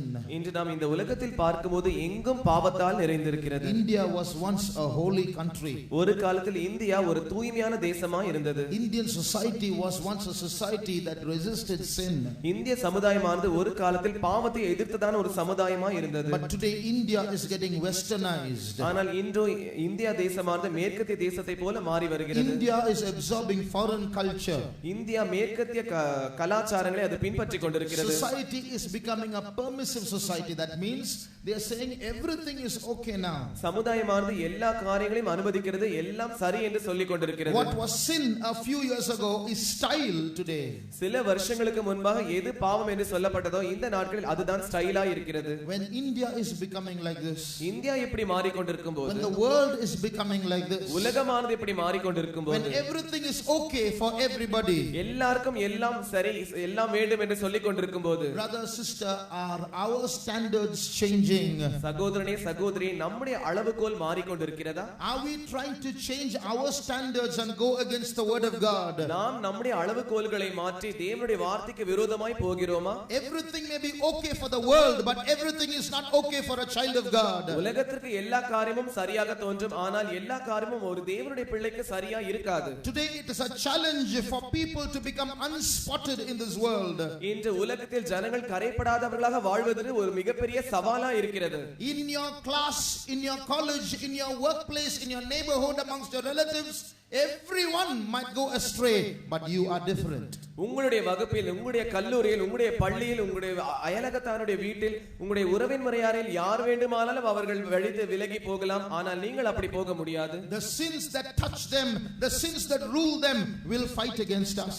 அவர்களை தொடுகிறதான பாவம், அவர்களை ஆளுகிறதான பாவம் நமக்கு விரோதமாய் போராடும். The sins that touch them, the spirits that are devouring them will come against us. அவர்களுக்கு விரோதமாய் வருகிறதான பாவம், அவர்களுக்கு விரோதமாய் போராடுகிறதான பாவமானது நம்மை வந்து விழுங்க முயற்சிக்கும். At that time, what should we do? அந்த நேரத்தில் நாம் என்ன செய்ய வேண்டும்? Don't say everybody is doing it, so I will do it. எல்லாரும் செய்கிறார்கள், அதனால் நானும் செய்கிறேன் என்று நீங்கள் சொல்ல வேண்டாம். Our laws are different. நம்முடைய பிரமாணங்கள் வித்தியாசமானது. Our God is a holy God. நம்முடைய தேவன் பரிசுத்தமுள்ள தேவன். Joseph had many excuses to give. யோசேப்புக்கு சொல்லக்கூடியதான அநேக சாக்கு போக்குகள் இருந்தது. My brothers hated me. என்னுடைய சகோதரர்கள் என்னை பகைத்து விட்டார்கள். I am in a strange country. இப்பொழுது நான் ஒரு அந்நிய தேசத்தில் இருக்கிறேன். There's nobody to love me. என்னை நேசிப்பதற்கு ஒருவருமே இல்லை. At last now someone has come to love me. கடைசியாக என்னை நேசிப்பதற்கு யாரோ ஒருவர் வந்து விட்டார்கள். He never gave such excuses. அவன் ஒருபோதும் இப்படிப்பட்ட சாக்கு போக்குகளை சொல்லவே இல்லை. Always lived before a holy God. அவன் எப்பொழுதுமே ஒரு பரிசுத்தமுள்ள தேவனுக்கு முன்பாய் வாழ்ந்து கொண்டிருந்தான். He realized even though no one is watching, God is watching. ஒருவருமே பார்க்கவில்லை என்றாலும் தேவன் என்னை பார்க்கிறார் என்று அவன் உணர்ந்தவனாய் இருந்தான். How is our secret life? நம்முடைய அந்தரங்கமான ஜீவியம் எப்படி இருக்கிறது? Do we think no one is watching? ஒருவரும் என்னை பார்க்கவில்லை என்று நாம் நினைக்கிறோமா? There is a holy God. ஒரு பரிசுத்தமுள்ள தேவன் இருக்கிறார். His eyes are as flames of fire. அவருடைய கண்கள் அக்கினி ஜுவாலை போல் இருக்கிறதான கண்கள். He can see into the darkness. Our இருட்டிலும் பார்க்கக்கூடியவர். Yesterday when the brother was testifying, நேற்று அந்த சகோதரன் சாட்சி சொன்னபோது he said about that snake that ate up two people. இரண்டு பேரை விழுங்கினதான அந்த மலைப்பாம்பை பற்றி அவர் சொன்னார். The people who went into the well could not see into the darkness. கிணற்றுக்குள் உள்ளே சென்றதான அந்த ஜனங்களால் இருட்டில் என்ன இருக்கிறது என்று பார்க்க முடியவில்லை. But the eyes of the snake could see in the darkness and see the people coming down and gobble them. ஆனால் அந்த பாம்பின் கண்களானது அந்த இருட்டிலும் கூட இரண்டு பேரை பார்த்து விட்டது, அவர்களை விழுங்கி விட்டது.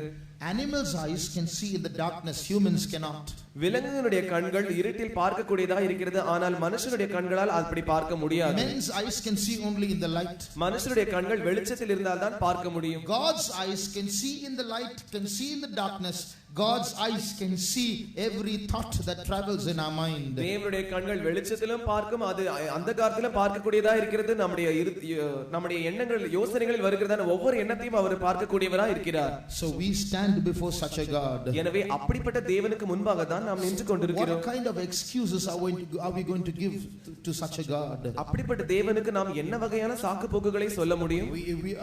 So when we live, we should live with the consciousness that such a God is watching us. எனவே நாம் வாழும்போது அப்படிப்பட்ட ஒரு தேவன் என்னை கவனிக்கிறார் என்கிறதான உணர்வோடு நாம் வாழ வேண்டும். There is no secret place in this world where we can hide from him. அவரை விட்டு நாம் அறிந்து கொள்ளக்கூடியதான இந்த உலகத்தில் ஒரு பகுதியும் மறைவான பகுதி இல்லை. So we should pass this test of holiness. எனவே இந்த பரிசுத்தத்திற்குரிய சோதனையை நாம் தேர்வடைய வேண்டும். Such trials will come against everybody, young and old, unmarried and married. அப்படிப்பட்ட சோதனைகள் எல்லாருக்கும் வரும், வயதானவர்களுக்கும் வரும், வாலிபர்களுக்கும் வரும், விவாகமானவர்களுக்கும் விவாகம் ஆவாதவர்களுக்கும் வரும். But we must stand for holiness. ஆனால் நாமும் பரிசுத்தத்திற்காய் நிற்க வேண்டும். We must realize there's a God who's watching us. நம்மை கவனிக்கிறதான ஒரு தேவன் இருக்கிறார் என்று நாம் உணர்ந்து கொள்ள வேண்டும். Shall we close our eyes? நாம் நம்முடைய கண்களை மூடுவோம். As we stand in the holy presence of God, நாம் தேவனுடைய பரிசுத்த சமூகத்தில் நிற்கும்போது தானே how are we as far as holy life is concerned? பரிசுத்த ஜீவியத்தை பொறுத்தவரையில் நாம் எப்படி காணப்படுகிறோம்? We are not called to be holy. நாம் பரிசுத்தமாய் இருக்க வேண்டும் என்று அழைக்கப்பட்டவர்கள் அல்ல. We are called to be holy as he is holy. அவர் பரிசுத்தராய் இருக்கிறதை போல நாமும் பரிசுத்தமுள்ளவர்களாய் இருக்க வேண்டும் என்பதற்காக நாம் அழைக்கப்பட்டிருக்கிறோம். We are not supposed to set our own standard for holiness. பரிசுத்தத்திற்கு என்று நம்முடைய சொந்த அளவுகோல்களை வைத்துக் கொள்ள வேண்டியவர்கள் அல்ல நாம். We are called to be holy as he wants us to be holy. அவர் எப்படி பரிசுத்தமாய் இருக்க வேண்டும் என்று விரும்புகிறாரோ அதே பரிசுத்தமுடையவர்களாய் இருக்க வேண்டும் என்றே நாம் அழைக்கப்பட்டிருக்கிறோம். Standing before that holiness, எனவே அந்த பரிசுத்தத்திற்கு முன்பாக நின்று கொண்டு we must all confess that we are all guilty. நாம் யாவரும் குற்றமுள்ளவர்கள் என்று அறிக்கையிட வேண்டும். But But we have a God who sanctifies us. ஆனால் நமக்கோ நம்மை சுத்திகரிக்கிறதான ஒரு தேவன் இருக்கிறார். We have a God who has the power to make us holy like he is holy. அவர் எப்படி பரிசுத்தராய் இருக்கிறாரோ அதே போல நம்மையும் பரிசுத்தமுள்ளவராய் மாற்றக்கூடியதான வல்லமை அவருக்கு உண்டு. He doesn't demand us to be holy. அவர் நாம் பரிசுத்தமுள்ளவர்களாய் இருக்க வேண்டும் என்று நம்மை கட்டளை கொடுத்து கேட்டு வாங்குகிறது இல்லை. He is a God who helps us to be holy. நாம் பரிசுத்தமுள்ளவர்களாய் இருக்கும்படியாக அவர் நமக்கு உதவி செய்கிற தேவனாய் இருக்கிறார். We cannot be holy. உங்களால் நீங்கள் பரிசுத்தமுள்ளவர்களாய் இருக்க முடியாது. But we can desire to be holy. ஆனால் பரிசுத்தமாய் இருக்க வேண்டும் என்று நாம் வாஞ்சிக்கலாம். If we desire to be holy, நாம் பரிசுத்தமாய் இருக்க வேண்டும் என்று வாஞ்சிப்போம் என்றால் then he will hold our hand. அப்பொழுது அவர் நம்முடைய கரங்களை பிடிப்பார். He will keep us from falling. அவர் நம்மை விழாதபடிக்கு பாதுகாப்பார். He will help us to grow in holiness. பரிசுத்தத்தில் நாம் வளரும்படியாய் அவர் நமக்கு உதவி செய்வார். The God of Joseph will be with us. அந்த யோசேப்பின் தேவன் நம்மோடு கூட இருப்பார். Dear brother, dear sister, அருமையான சகோதரனே சகோதரியே, now whether you are holy or not is not the question. நீங்கள் பரிசுத்தமாய் இருக்கிறீர்களோ இல்லையோ அது கேள்வி அல்ல. Whether you are sitting here like a saint or a sinner is not the question. நீங்கள் ஒரு பாவியாகவோ இல்லாவிட்டால் ஒரு பரிசுத்தவானவாகவோ உட்கார்ந்திருக்கிறீர்களோ என்பது கேள்வி அல்ல. You may be the worst sinner in this place. இந்த இடத்தில் நீங்கள் ஒரு மோசமான பாவியாய் இருக்கலாம். You may be dressed in white but inside you may be black. நீங்கள் வெள்ளை வஸ்திரத்தை உடுத்திக் கொண்டிருக்கலாம் ஆனால் உள்ளேயோ கருப்பாய் இருக்கும். But that is not a matter. ஆனால் அது காரியம் அல்ல. A question is being asked. ஒரு கேள்வி கேட்கப்படுகிறது. Do you want to be holy?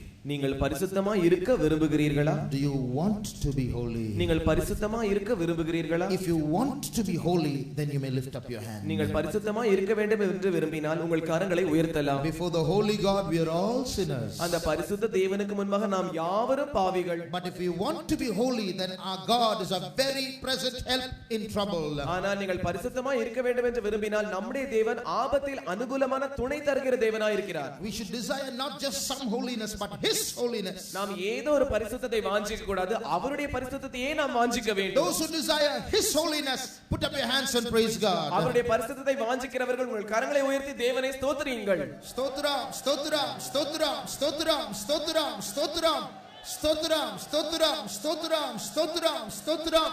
Praise the Lord. We praise you, we praise you, we praise you, we praise you, we praise you.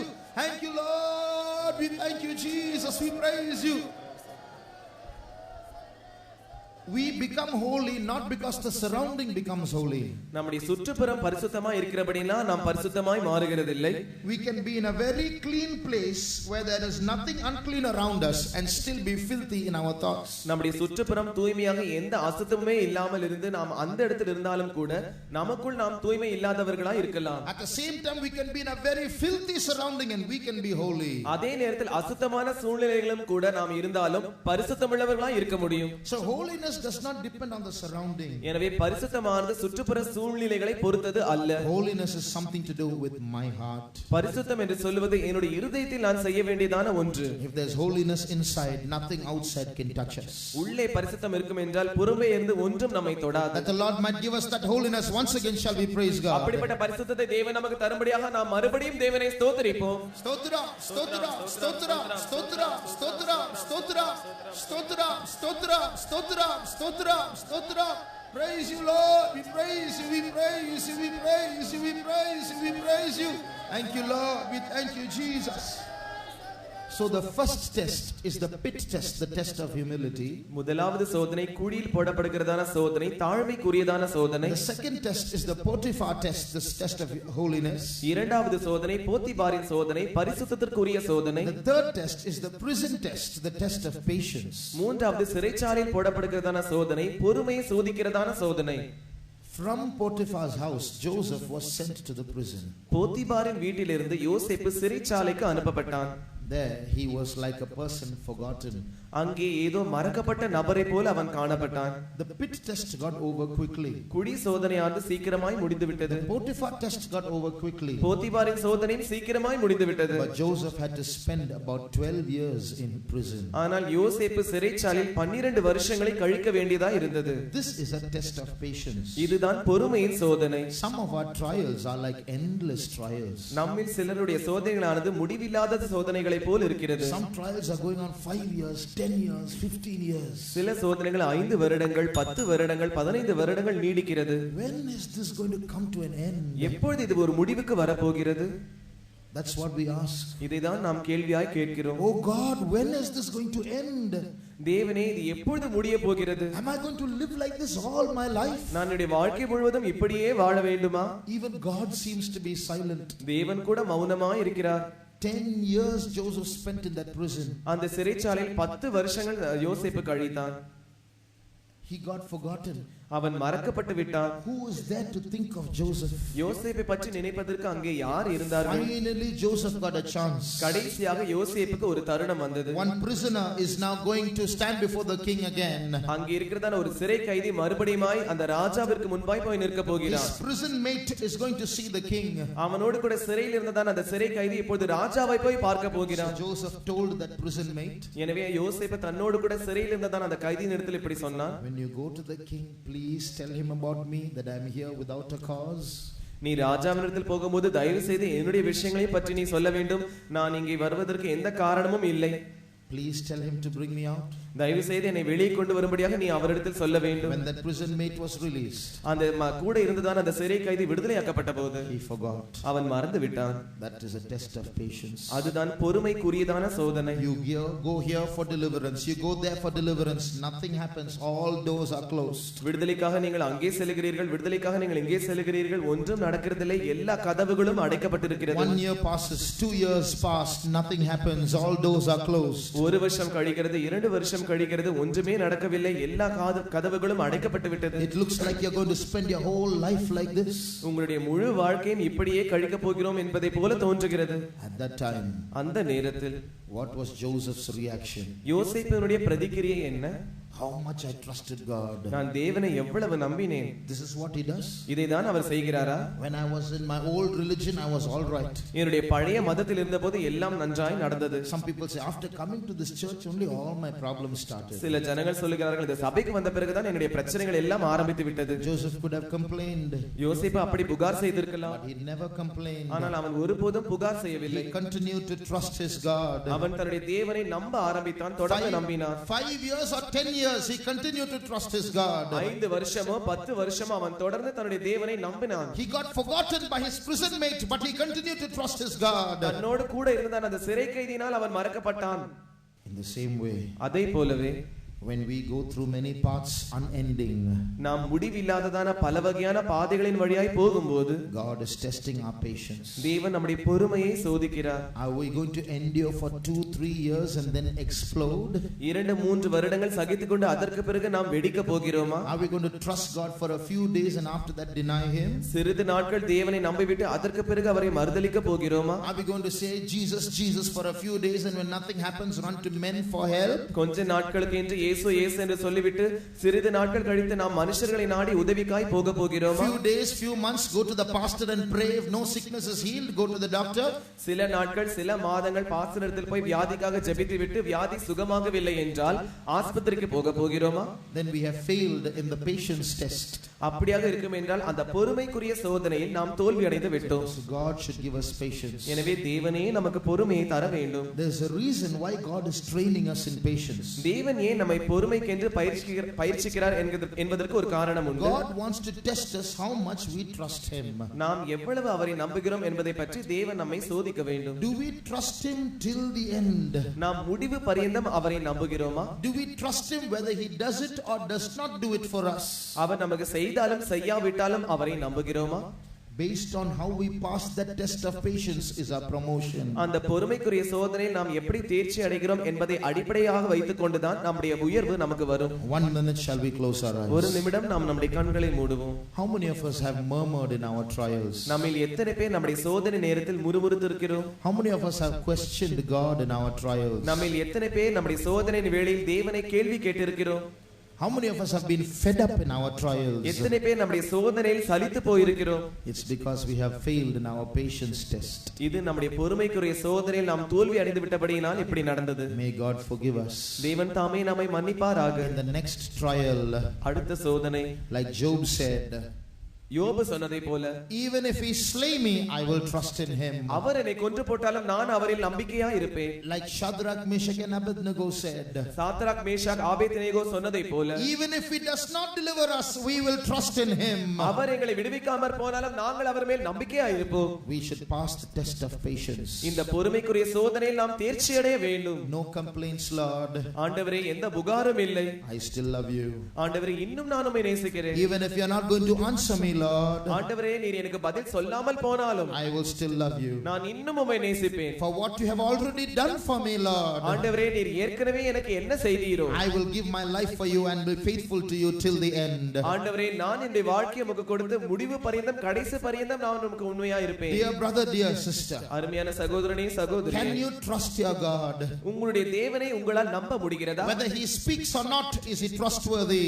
அவர் உங்களோடு கூட பேசினாலும் பேசாவிட்டாலும் அவர் நம்பிக்கைக்குரியவரா இருக்கிறாரா? Whether he delivers you or not, is he trustworthy? அவர் உங்களை விடுவித்தாலும் விடுவிக்காமற் போனாலும் அவர் நம்பிக்கைக்குரியவரா இருக்கிறாரா? Will you be patient enough not to deny him till the end? அவரை மறுதலிக்காமல் கடைசி பரியந்தம் நீங்கள் இருப்பதற்கு உங்களுக்கு பொறுமை இருக்கிறதா? The Bible says, he that endureth to the end shall be saved. வேதம் சொல்லுகிறது, முடிவு பரியந்தம் நிலை நிற்பவனே ரட்சிக்கப்படுவான். Can you endure till the end? நீங்கள் முடிவு பரியந்தம் உங்களால் தாங்கிக் கொள்ள முடியுமா? God should forgive our murmurings. தேவன் நம்முடைய முறுமுறுப்புகளை நமக்கு மன்னிக்க வேண்டும். God should forgive our complainings. தேவன் நம்முடைய புகார்களை நமக்கு மன்னிக்க வேண்டும். God should forgive our questionings. தேவன் நம்முடைய கேள்விகளை நமக்கு மன்னிக்க வேண்டும். God should help us to grow in patience. தேவன் நம்மை பொறுமையில் வளர்கிறவர்களாக நமக்கு உதவி செய்ய வேண்டும். How many agree, I lack patience?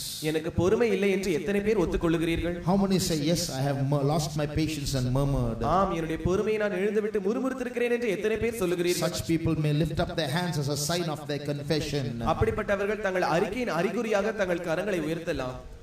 How many have lost their patience in the recent past? எத்தனை பேர் நீங்கள் சமீபத்தில் உங்கள் பொறுமையை இழந்து விட்டீர்கள்? God should forgive us. தேவன் நம்மை மன்னிக்க வேண்டும். God should teach us patience. தேவன் நமக்கு பொறுமையை கற்றுத் தர We வேண்டும். should be patient not for few days, few months, few years. சிறிது நாட்கள், கொஞ்ச மாதங்கள், கொஞ்ச வருஷங்களுக்காக நாம் பொறுமையா இருக்க It கூடாது. should be a patience till the end. முடிவு பரியந்தம் நாம் பொறுமையுள்ளவர்களாய் இருக்க It should be வேண்டும். an endurance till the end. நாம் முடிவு பரியந்தம் சகிக்கிறவர்களாய் இருக்க வேண்டும். For such a patience and for such a trust in God, let us all praise God. அப்படிப்பட்ட பொறுமைக்காகவும் தேவன் பேரில் அப்படிப்பட்ட நம்பிக்கை வரும்படியாக நாம் தேவனை ஸ்தோத்திரிப்போம். Stotra, stotra, stotra, stotra, stotra, stotra, stotra, stotra, stotra, stotra, stotra, stotra. Praise you, Lord. We praise you, we praise you, we praise you, we praise you, we praise you. We have to pass these 3 tests in our life before we can be promoted. நாம் உயர்த்தப்படுவதற்கு முன்பாக நம்முடைய வாழ்க்கையில் இந்த 3 சோதனைகளிலும் தேர்ச்சி அடைய வேண்டும். The test of humility. தாழ்மைக்குரியதான சோதனை. Without humility, தாழ்மை இல்லாமல், if pride is still there in us, பெருமை இன்னும் உள்ளே நமக்கு இருக்கும் என்றால், and God gives us this gifts and authority to work miracles in the last days, தேவன் இந்த வரங்களையும் இந்த அதிகாரங்களையும் கடைசி நாட்களில் அற்புதங்களை நிகழ்த்தும்படியாக நமக்கு தரும்போது, God gives us power and authority to save hundreds in a meeting. ஒரு கூட்டத்தில் நூற்றுக்கணக்கானவர்களை ரட்சிக்கக்கூடியதான வல்லமையும் அதிகாரத்தையும் தேவன் நமக்கு தரும்போது, If we don't have humility, நமக்கு தாழ்மை இல்லாமல் இருக்கும் if என்றால், we are going to do all this with pride inside us, இந்த எல்லா காரியங்களையும் நமக்குள் பெருமையை வைத்துக்கொண்டு நாம் செய்வோம் என்றால், with all our power and authority, we will become like Lucifer. We will become enemies of God finally. நம்முடைய எல்லா அதிகாரத்தையும் வல்லமையும் வைத்துக்கொண்டு கடைசியாக நாம் லூசிஃபரை போல மாறி விடுவோம். தேவனுக்கு சத்துருக்களாய் கடைசியில் நின்று கொண்டிருப்போம். There was a man. ஒரு மனுஷன் இருந்தான். He had so many gifts. அவனுக்கு பல வகையான வரங்கள் இருந்தது. He was even a believer of our church. நம்முடைய சபையில் ஒரு விசுவாசியாக கூட இருந்தார். God did so much of work through him. அவர் மூலமாக தேவன் பல வகையான காரியங்களை நிகழ்த்தினார். Finally, you know what he said? கடைசியாக அவர் என்ன சொன்னார் என்று உங்களுக்கு தெரியுமா? I am Christ. நானே கிறிஸ்து. That should not happen to us. அது நமக்கு சம்பவிக்க கூடாது. That's why God is breaking us. எனவே தான் தேவன் நம்மை உடைத்துக் கொண்டிருக்கிறார். That is why God is teaching us humility. அதற்காக தான் தேவன் நமக்கு தாழ்மையை கற்றுக் கொடுக்கிறார். Say thank you, Lord, for those trials. எனவே அந்த சோதனைகளுக்காக ஆண்டவரே உமக்கு நன்றி என்று சொல்லுங்கள். And God should give us holiness. எனவே தேவன் நமக்கு பரிசுத்தத்தை தர வேண்டும். If we don't have holiness and we get these powers, நமக்கு பரிசுத்தம் இல்லாமல் இந்த வல்லமைகளை நாம் பெற்றுக்கொள்வோம் என்றால், we will be using all these powers not to bring people people to God, we will use all these powers to attract other people to ourselves. இந்த எல்லா வல்லமைகளையும் பயன்படுத்தி நாம் ஜனங்களை தேவனிடத்தில் கொண்டு வருவதற்காக நாம் பயன்படுத்த மாட்டோம். ஆனால் எல்லா ஜனங்களையும் நாம் கவர்ந்தெடுக்கப்பட வேண்டும் என்று நம்மை காட்டிக் கொள்ளும்படியாகவே பயன்படுத்துவோம். That will again result in our fall. அது மறுபடியுமாக நம்முடைய விழுகையில் தான் முடிவடையும். We are called not to pull other people to us, we are called to pull other people to God. மற்ற ஜனங்களை நம் பக்கமாய் இழுக்க வேண்டும் என்பதற்காக நாம் அழைக்கப்படவில்லை. மற்ற ஜனங்கள் தேவனின் பக்கமாய் இழுக்கப்பட வேண்டும் என்றே நாம் அழைக்கப்பட்டிருக்கிறோம். We should not be the center of attraction. Jesus is the center of attraction. நாம் ஈர்க்கப்படுதலின் மையமாய் இருக்க கூடாது. இயேசுவே கவர்ந்திழுத்தலின் மையமாய் இருக்க வேண்டும். That's why we should pass the test of holiness. எனவே தான் பரிசுத்தத்திற்குரிய சோதனையில் நாம் தேர்ச்சி அடைய வேண்டும். Thirdly, மூன்றாவதாக God is teaching us patience. தேவன் நமக்கு பொறுமையை சொல்லிக் கொடுக்கிறார். If we don't have patience, நமக்கு பொறுமை இல்லாமல் இருக்கும் என்றால், and God gives us these powers, தேவன் இந்த வல்லமைகளை நமக்கு தரும்போது, we will be very quick to judge and discard other people. மற்ற ஜனங்களை சீக்கிரமாய் நியாயம் தீர்த்து அவர்களை துரத்தி விடுவதில் நாம் துரிதம் உள்ளவர்களாய் இருப்போம். If someone misbehaves little bit, யாரோ ஒருவர் சிறிது தவறாக நடந்து கொண்டால், if someone's old natures are revealed, யாராவது ஒருவருடைய பழைய சுபாவங்கள் வெளிப்படும் போது, we won't say God has anointed him, God has brought them here, let's be patient, we'll pray, God will change them. We won't say that. தேவன் அவரை அபிஷேகம் பண்ணி இருக்கிறார், தேவன் தான் அவரை இங்கே கொண்டு வந்திருக்கிறார், நாம் அவரிடத்தில் பொறுமையா இருப்போம், அவருக்காக நாம் ஜெபிப்போம் என்று சொல்ல மாட்டோம். We will immediately say get out of the church. உடனே சபையை விட்டு வெளியே போ என்று சொல்லிவிடுவோம். So God is teaching us patience. எனவே தேவன் நமக்கு பொறுமையை சொல்லிக் கொடுத்து கொண்டிருக்கிறார். Every soul is precious in his sight. ஒவ்வொரு ஆத்துமாவும் அவருடைய பார்வைக்கு அருமையானது. Not one, not two, thousands are going to come. ஒன்று இரண்டு அல்ல, ஆயிரக்கணக்கானவர்கள் வரப்போகிறார்கள். Finally, before we close, கடைசியாக நாங்கள் முடிப்பதற்கு முன்பாக come back to the key verse. ஆரம்ப வசனத்திற்கு வரும்போது, Psalm 105, read verses 23 and 24. 105ஆம் சங்கீதம் 23ஆம் 24ஆம் வசனங்களை வாசியுங்கள். அப்பொழுது இஸ்ரவேல் எகிப்திற்கு வந்தான், யாக்கோபு காமின் தேசத்திலே பரதேசியாயிருந்தான். அவர் தம்முடைய ஜனங்களை மிகவும் பழுக பண்ணி அவர்களுடைய சத்துருக்களை பார்க்கிலும் அவர்களை பலவான்களாக்கினார். What's written here? இங்கே என்ன எழுதப்பட்டிருக்கிறது? God increased them greatly. தேவன் அவர்களை பெருக பண்ணினார். That means the Israelites started multiplying rapidly. அதோட அர்த்தம் என்னவென்றால் இஸ்ரவேல் ஜனங்கள் துரிதமாய் பலுகி பெருகி கொண்டிருந்தார்கள். That's what's going to happen. இதுதான் நடக்க போகிறது. No matter how many people rise up against us, எத்தனை ஜனங்கள் நமக்கு விரோதமாய் எழும்பினாலும், even if big people rise up against us, பெரிய ஜனங்கள் நமக்கு விரோதமாய் எழும்பினாலும், thousands might rise up against us, ஆயிரக்கணக்கானவர்கள் நமக்கு விரோதமாய் எழும்பலாம், other religions might rise up against us, மற்ற மதத்தார் நமக்கு விரோதமாய் எழும்பலாம், but the word of God is true. We are going to spread rapidly. ஆனால் தேவனுடைய வார்த்தை உண்மை, நாம் பெருகி பலுக போகிறோம். It's going to be a worldwide revival. உலகளாவிய எழுப்புதலாய் அது இருக்க போகிறது. In a meeting like this, இப்படிப்பட்ட ஒரு கூட்டத்தில் today 20, 30, 40, 50 can get saved. இன்று 20, 30, 40 பேர் ரட்சிக்கப்படலாம். But very soon, ஆனால் அதி சீக்கிரத்தில் when the revival comes, எழுப்புதல் வரும்போது, in one meeting like this, இப்படிப்பட்ட ஒரே கூட்டத்தில் not 20, 30, 20,000, 30,000 are going to be saved. 20 பேர் 30 பேர் அல்ல, 20,000 பேர் 30,000 பேர் ரட்சிக்கப்பட போகிறார்கள். God is going to increase us rapidly. தேவன் நம்மை துரிதமாய் பருகி பெருக பண்ண போகிறார். Because such mighty powers are going to be revealed. அப்படிப்பட்ட பலத்த வல்லமைகள் வெளிப்பட போகிறது. Not only that, அது மாத்திரமல்ல, we are going to become stronger than our enemies. நாம் நம்முடைய சத்துருக்களை காட்டிலும் பலமுள்ளவர்களாய் மாற போகிறோம். Satan has a government in this world. இன்று சாத்தான் இந்த உலகத்தில் ஒரு அரசாங்கத்தை அவனுக்கென்று வைத்திருக்கிறான். There is a god of this world. இந்த உலகத்திற்கென்று ஒரு அதிபதி உண்டு. There is a prince in India.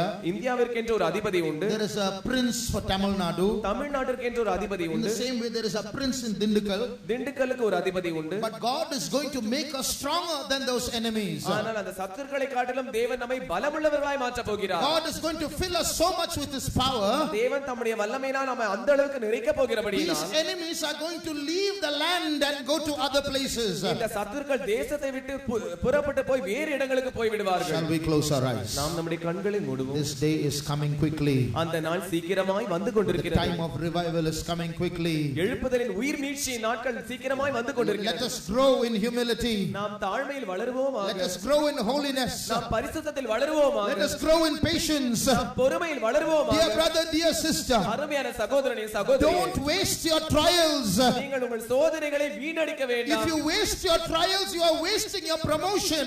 நீங்கள் உங்கள் சோதனைகளை வீணடிப்பீர்கள் என்றால் உங்கள் உயர்வை நீங்கள் வீணடிக்கிறீர்கள். Very soon you and I are going to be promoted. அதி சீக்கிரத்தில் நீங்களும் நானும் உயர்த்தப்பட போகிறோம். Very soon we are going to teach big people the wisdom of God. அதி சீக்கிரத்தில் பெரிய ஜனங்களுக்கு நாம் தேவனுடைய ஞானத்தை கற்றுக் கொடுக்க போகிறோம். Very soon we are going to show others the power of God. அதி சீக்கிரத்தில் தேவனுடைய வல்லமை நாம் மற்றவர்களுக்கு காண்பிக்க போகிறோம். Let us all get ready.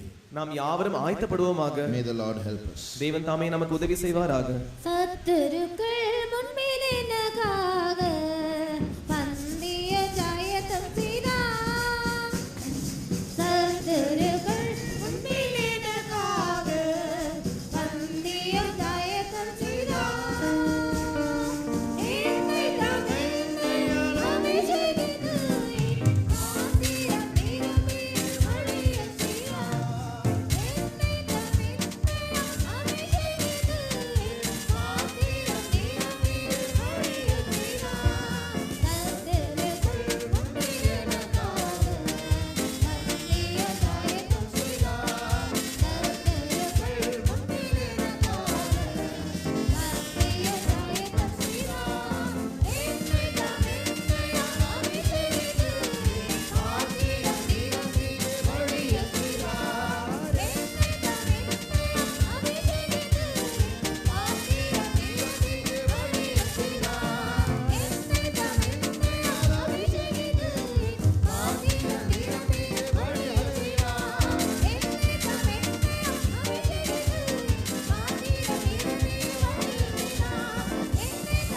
நிரம்பி வழிய செய்தார். என்னை தாமே அல்லேலூயா. எல்லாம் எழுந்து நிற்போம். கர்த்தர் நம்முடைய கூட்டங்களாம் பொறுப்படுத்தி நடத்தினபடியால் சோத்திரம் பண்ணோம். சோத்திரம். கடந்த 3 தினங்களாக கர்த்தர் அற்புதமா ஆச்சரியமா நம்முடைய கூட்டங்கள் நடத்தி தந்ததுக்காக சோத்திரம் பண்ணுவோம். இன்றைக்கும் கூட கடைசி கூட்டமும் கூட அவர் சித்தப்படி கூட்டம் முடிவு வரை கர்த்தர் நமக்கு மலையை மாற்றி கொடுத்திருந்தார். நம்ம கூட்டத்தின் வரையும் நமக்கு எல்லா அனுகூலமான பாதையில் திறந்து கொடுத்ததுக்காக சோத்திரம் பண்ணுவோம். சோத்திரம். நாம் சோத்திரம் பண்ணுவோம். சோத்திரம். இந்த ஆண்டிலையும் கூட நமக்கு இந்த திண்டுக்கல்லையும் கூட நமக்கு இப்படிப்பட்ட கன்வென்ஷனை கர்த்தர் நமக்கு ஆயத்தப்படுத்தி தந்தபடி நான் சோத்திரம் பண்ணுவோம். சோத்திரம். இந்த கூடி வருதல் தேவனுடைய அநாதி தீர்மானத்தின்படி முன்குறிக்கப்பட்டதான முன்குறிப்பின்படி கர்த்தராமே இந்த காரியத்தை கர்த்தர் ஆயத்தப்படுத்தி தந்தார். இது பரிசுத்தவான்களால் வெளிப்படுத்தப்பட்ட போது அது அப்படியே பரலோகம் அங்கீகரிக்கப்பட்டு இந்த கன்வென்ஷனை கர்த்தர் எல்லா பகுதியிலும் நமக்கு ஜெயமாகவும் ஆசீர்வாதமாகவும் கர்த்தர் மாற்றி தந்தபடி நான் சோத்திரம் பண்ணுவோம். சோத்திரம். இந்த நாம் இந்த கன்வென்ஷனுடைய காரியத்தில் நம்முடைய எந்த காரியத்திலும் நம்முடைய சுயமாய் செய்யாதபடிக்கு தேவன் மாத்திரம் கர்த்தர் மகிமைப்பட கர்த்தர் செய்தார். ஒன்று காரியத்திலே ஆயிலும் மனுஷனுடைய ஞானம் மனுஷனுடைய அறிவு புத்தி வராதபடிக்கு எல்லா காரியத்தையும் கர்த்தரே நமக்கு முன்னின்று எல்லா காரியத்தையும் கர்த்தரே நடப்பித்தபடி நான் நன்றியோடு தெய்வத்தை ஸ்தோத்திரம் பண்ணுவோம்.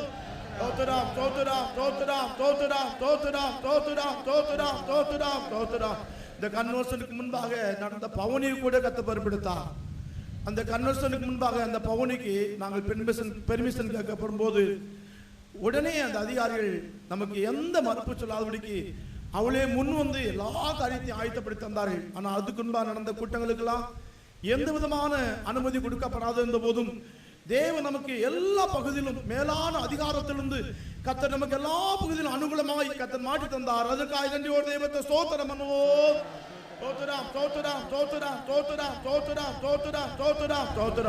அந்த பவுனி கூட கர்த்தர் ஆசீர்வதித்து தந்தார். நம் சேனையின் எதிராக நம்ம தேவன் நமக்கு முன்பாக கடந்து போய் எல்லா சத்துருவையெல்லாம் கர்த்தர் கீழ்ப்படுத்தினார். நமக்கு இந்த கன்வென்ஷனுக்கு முன்பாக எல்லா பகுதியிலும் நமக்கு ஆயத்தமாக்க முடியாக அந்த பவுனி நமக்கு ஒரு ஜெயமாய் மாற்றி தந்தபடி நான் நன்றியோடு தெய்வத்தை ஸ்தோத்திரம் பண்ணுவோம்.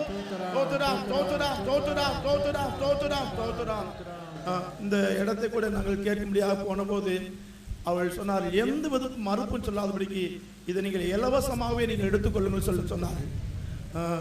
எந்த விதமான இந்த இடத்துல மிகுந்த கல்கள் நிரப்பப்பட்டிருந்தது. நாங்கள் இது எப்படி சுத்தம் பண்ணுவது என்று யோசித்துக் கொண்டிருந்தோம். ஆனால் 2 நாட்களுக்குள்ளே இந்த காரியங்கள் எல்லாம் நேர்த்தியாக செய்யும்படியாக நம்முடைய சகோதரலாம் கத்தை பலப்படுத்தினார். அற்புதமான காரியத்தை இந்த இடத்திலே கத்த நடப்பித்தார். எல்லாரும் பார்த்தார்கள் எப்படி இந்த கன்வென்ஷன் நடக்கும் என்று. அநேகர் பலவிதமான காரியத்தை யோசித்துக் கொண்டிருந்தார்கள். ஆனால் இந்த காரியத்திலே கர்த்தரே மகிமைப்பட்டார்.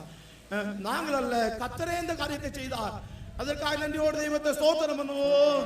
தோத்திரம் தோத்திரம் தோத்திரம் தோத்திரம் தோத்திரம் தோத்திரம் தோத்திரம். இந்த இடம் கொடுத்தவர்களையும் இந்த இடத்திலே பாடுபட்டு இந்த வேலையெல்லாம் செய்தவர்களையும் கத்ததாமே விவிதமாய் ஆசீர்வதிக்க வேணும். அவன் குடும்பத்தை கத்தர் ஆசீர்வதிக்க வேணும். அவருடைய செய்த தொழில்களை கத்தர் ஆசீர்வதிக்க வேணும். கிருபை செய்ய ஸ்தோத்திரம் பண்ணுவோம். தோத்திரம் தோத்திரம் தோத்திரம் தோத்திரம் தோத்திரம் தோத்திரம் தோத்திரம். இந்த கன்வென்ஷனை மிகுந்த தேவைகள் இருந்தது. ஆனால் தேவன் அவ்வப்போது கத்தர் எல்லா காரியத்தையும் கத்தர் குறைவெல்லாம் நிறைவாக்கினார். ஒரு நிமிடமாய் ஒரு காரியத்தில் குறைவிடாதபடிக்கு எல்லா தேவைகளை கத்தர் பரலோகத்திலிருந்து கத்தரே தந்தார். அதற்காக நன்றியோடு தெய்வத்தை ஸ்தோத்திரம் பண்ணுவோம். தோத்திரம் தோத்திரம் தோத்திரம் தோத்திரம் தோத்திரம் தோத்திரம். இந்த கன்வென்ஷன் ஆயத்தப்பட்டதான நாள் முதல் நம்முடைய சகோதரர் அநேக மனப்பூர்வமாய் இந்த வேலையெல்லாம் செய்தார்கள். பல காரியங்களில் உற்சாகத்தோடு பாடுபடவும் உற்சாகத்தோடு தன்னுடைய வேலைகளை தோல் கொடுக்கவும் கத்தர் அவளுக்கு கிருபை செய்தார். அவளையும் அந்த குடும்பத்தை கத்தர் ஆஸ்வதிக்க முடியாது. ஆசோத்திரம் பண்ணுவோம். தோத்திரம் தோத்திரம் தோத்திரம் தோத்திரம் தோத்திரம். தேவன் தாமே நம்முடைய பரிசுத்தவான்களை பல இடங்களிலே கத்தர் கொண்டு வந்து இந்த கூட்டங்களை கத்தர் கரங்கெடுத்து பாவிக்க கத்தர் கிருபை தந்தார். நமக்கு தேவன் நம்முடைய சபைக்கும் நம்முடைய ஜனங்களுக்கும் தேசத்துக்கும் நிலவரத்துக்கு ஏற்றவாறு பரலோகத்தில் நம்முடைய சிங்காசன தேவன் நம்மோடு கூட பேசிக்கொண்டே இருந்தார். ஒவ்வொரு கூட்டத்தின் மத்தியிலும் கத்தரே பேசினார். மனுஷமான எந்த ஆலோசனை வராதபடிக்கு கத்தரே நமத்தில் எழுந்து அவருடைய வார்த்தைகள் நமக்கு வெளிப்படுத்தி அந்த வார்த்தைகளை கொண்டு நம்ம உணர்வடையவும் அதனை ஜீவிக்கவும் அவருடைய கிருபையை நமக்கு தந்தார். அதற்காக நன்றியோடு தெய்வத்தை ஸ்தோத்திரம் பண்ணுவோம். தோத்திரம் தோத்திரம் தோத்திரம் தோத்திரம் தோத்திரம் தோத்திரம் தோத்திரம் தோத்திரம் தோத்திரம் தோத்திரம் தோத்திரம். இந்த இடத்தில் நாம் கூட்டம் தொடங்கின முதல் இம்மட்டும் தேவனுடைய மகிமை இந்த இடத்தில் பிரத்யட்சமாய் காணப்படத்தக்கதாய் கர்த்தர் பிரத்யட்சமாய் தேவன் நம்மத்தில் எழுந்தினார். மெய்யாவே தேவன் மகிமையோடு கூட கூட்டத்தின் துவக்கம் முதல் இந்த கூட்டத்தின் இறுதி மட்டும் அவருடைய மகிமையின் பிரசன்னத்தோடு நம்ம தேவன் நம்மத்தில் எழுந்தினால் நன்றியோடு தெய்வத்தை ஸ்தோத்திரம் பண்ணுவோம். தோத்திரம் தோத்திரம் தோத்திரம் தோத்திரம் தோத்திரம் தோத்திரம் தோத்திரம். வந்த அநேக வியாதிஸ்தரையெல்லாம் கர்த்தர் சுகமாக்கினார். பல பாரங்களோடும் துக்கங்களோடு வந்து எல்லாரையும் கத்தர் குணமாக்கினால் நன்றியோடு தெய்வத்தை ஸ்தோத்திரம் பண்ணுவோம். தோத்திரம் தோத்திரம் தோத்திரம் தோத்திரம் தோத்திரம் தோத்திரம் தோத்திரம். அவன் சொல்ல வேண்டுமானால் அநேக காரியங்கள் சொல்லிக் கொண்டே இருக்கலாம். ஆனால் கர்த்தர் நம்ம வாழ்க்கையில எத்தனையோ நன்மைகளை செய்திருக்கிறார். தேவன் தாம் இந்த கன்வென்ஷன் மூலமாக தேவன் செய்த சகல நன்மைகளுக்காகவும் தேவனுடைய ஆசீர்வாதத்துக்காகவும் அவர் மத்தியில் பிறந்த கிருபைக்காக நன்றியோடு தெய்வத்தை ஸ்தோத்திரம் பண்ணுவோம். தோத்திரம் தோத்திரம் தோத்திரம் தோத்திரம் தோத்திரம். எல்லா துதி கனம் மகிமைக்கே நாம் செலுத்திடுவோம். நாம் செலுத்திடுவோம். எல்லா துதி பாத்திரரை நாம் சேர்த்தே போற்றிடுவோம். எல்லா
கூட்டம் முடித்தால் நம்ம வெளியே போக முடியாது. ஆனால் இதுவும் நன்மைக்கு தான். ஆனால் கர்த்தர் இந்த நேரம் இருந்தபடியாக ஸ்தோத்திரம் பண்ணும்.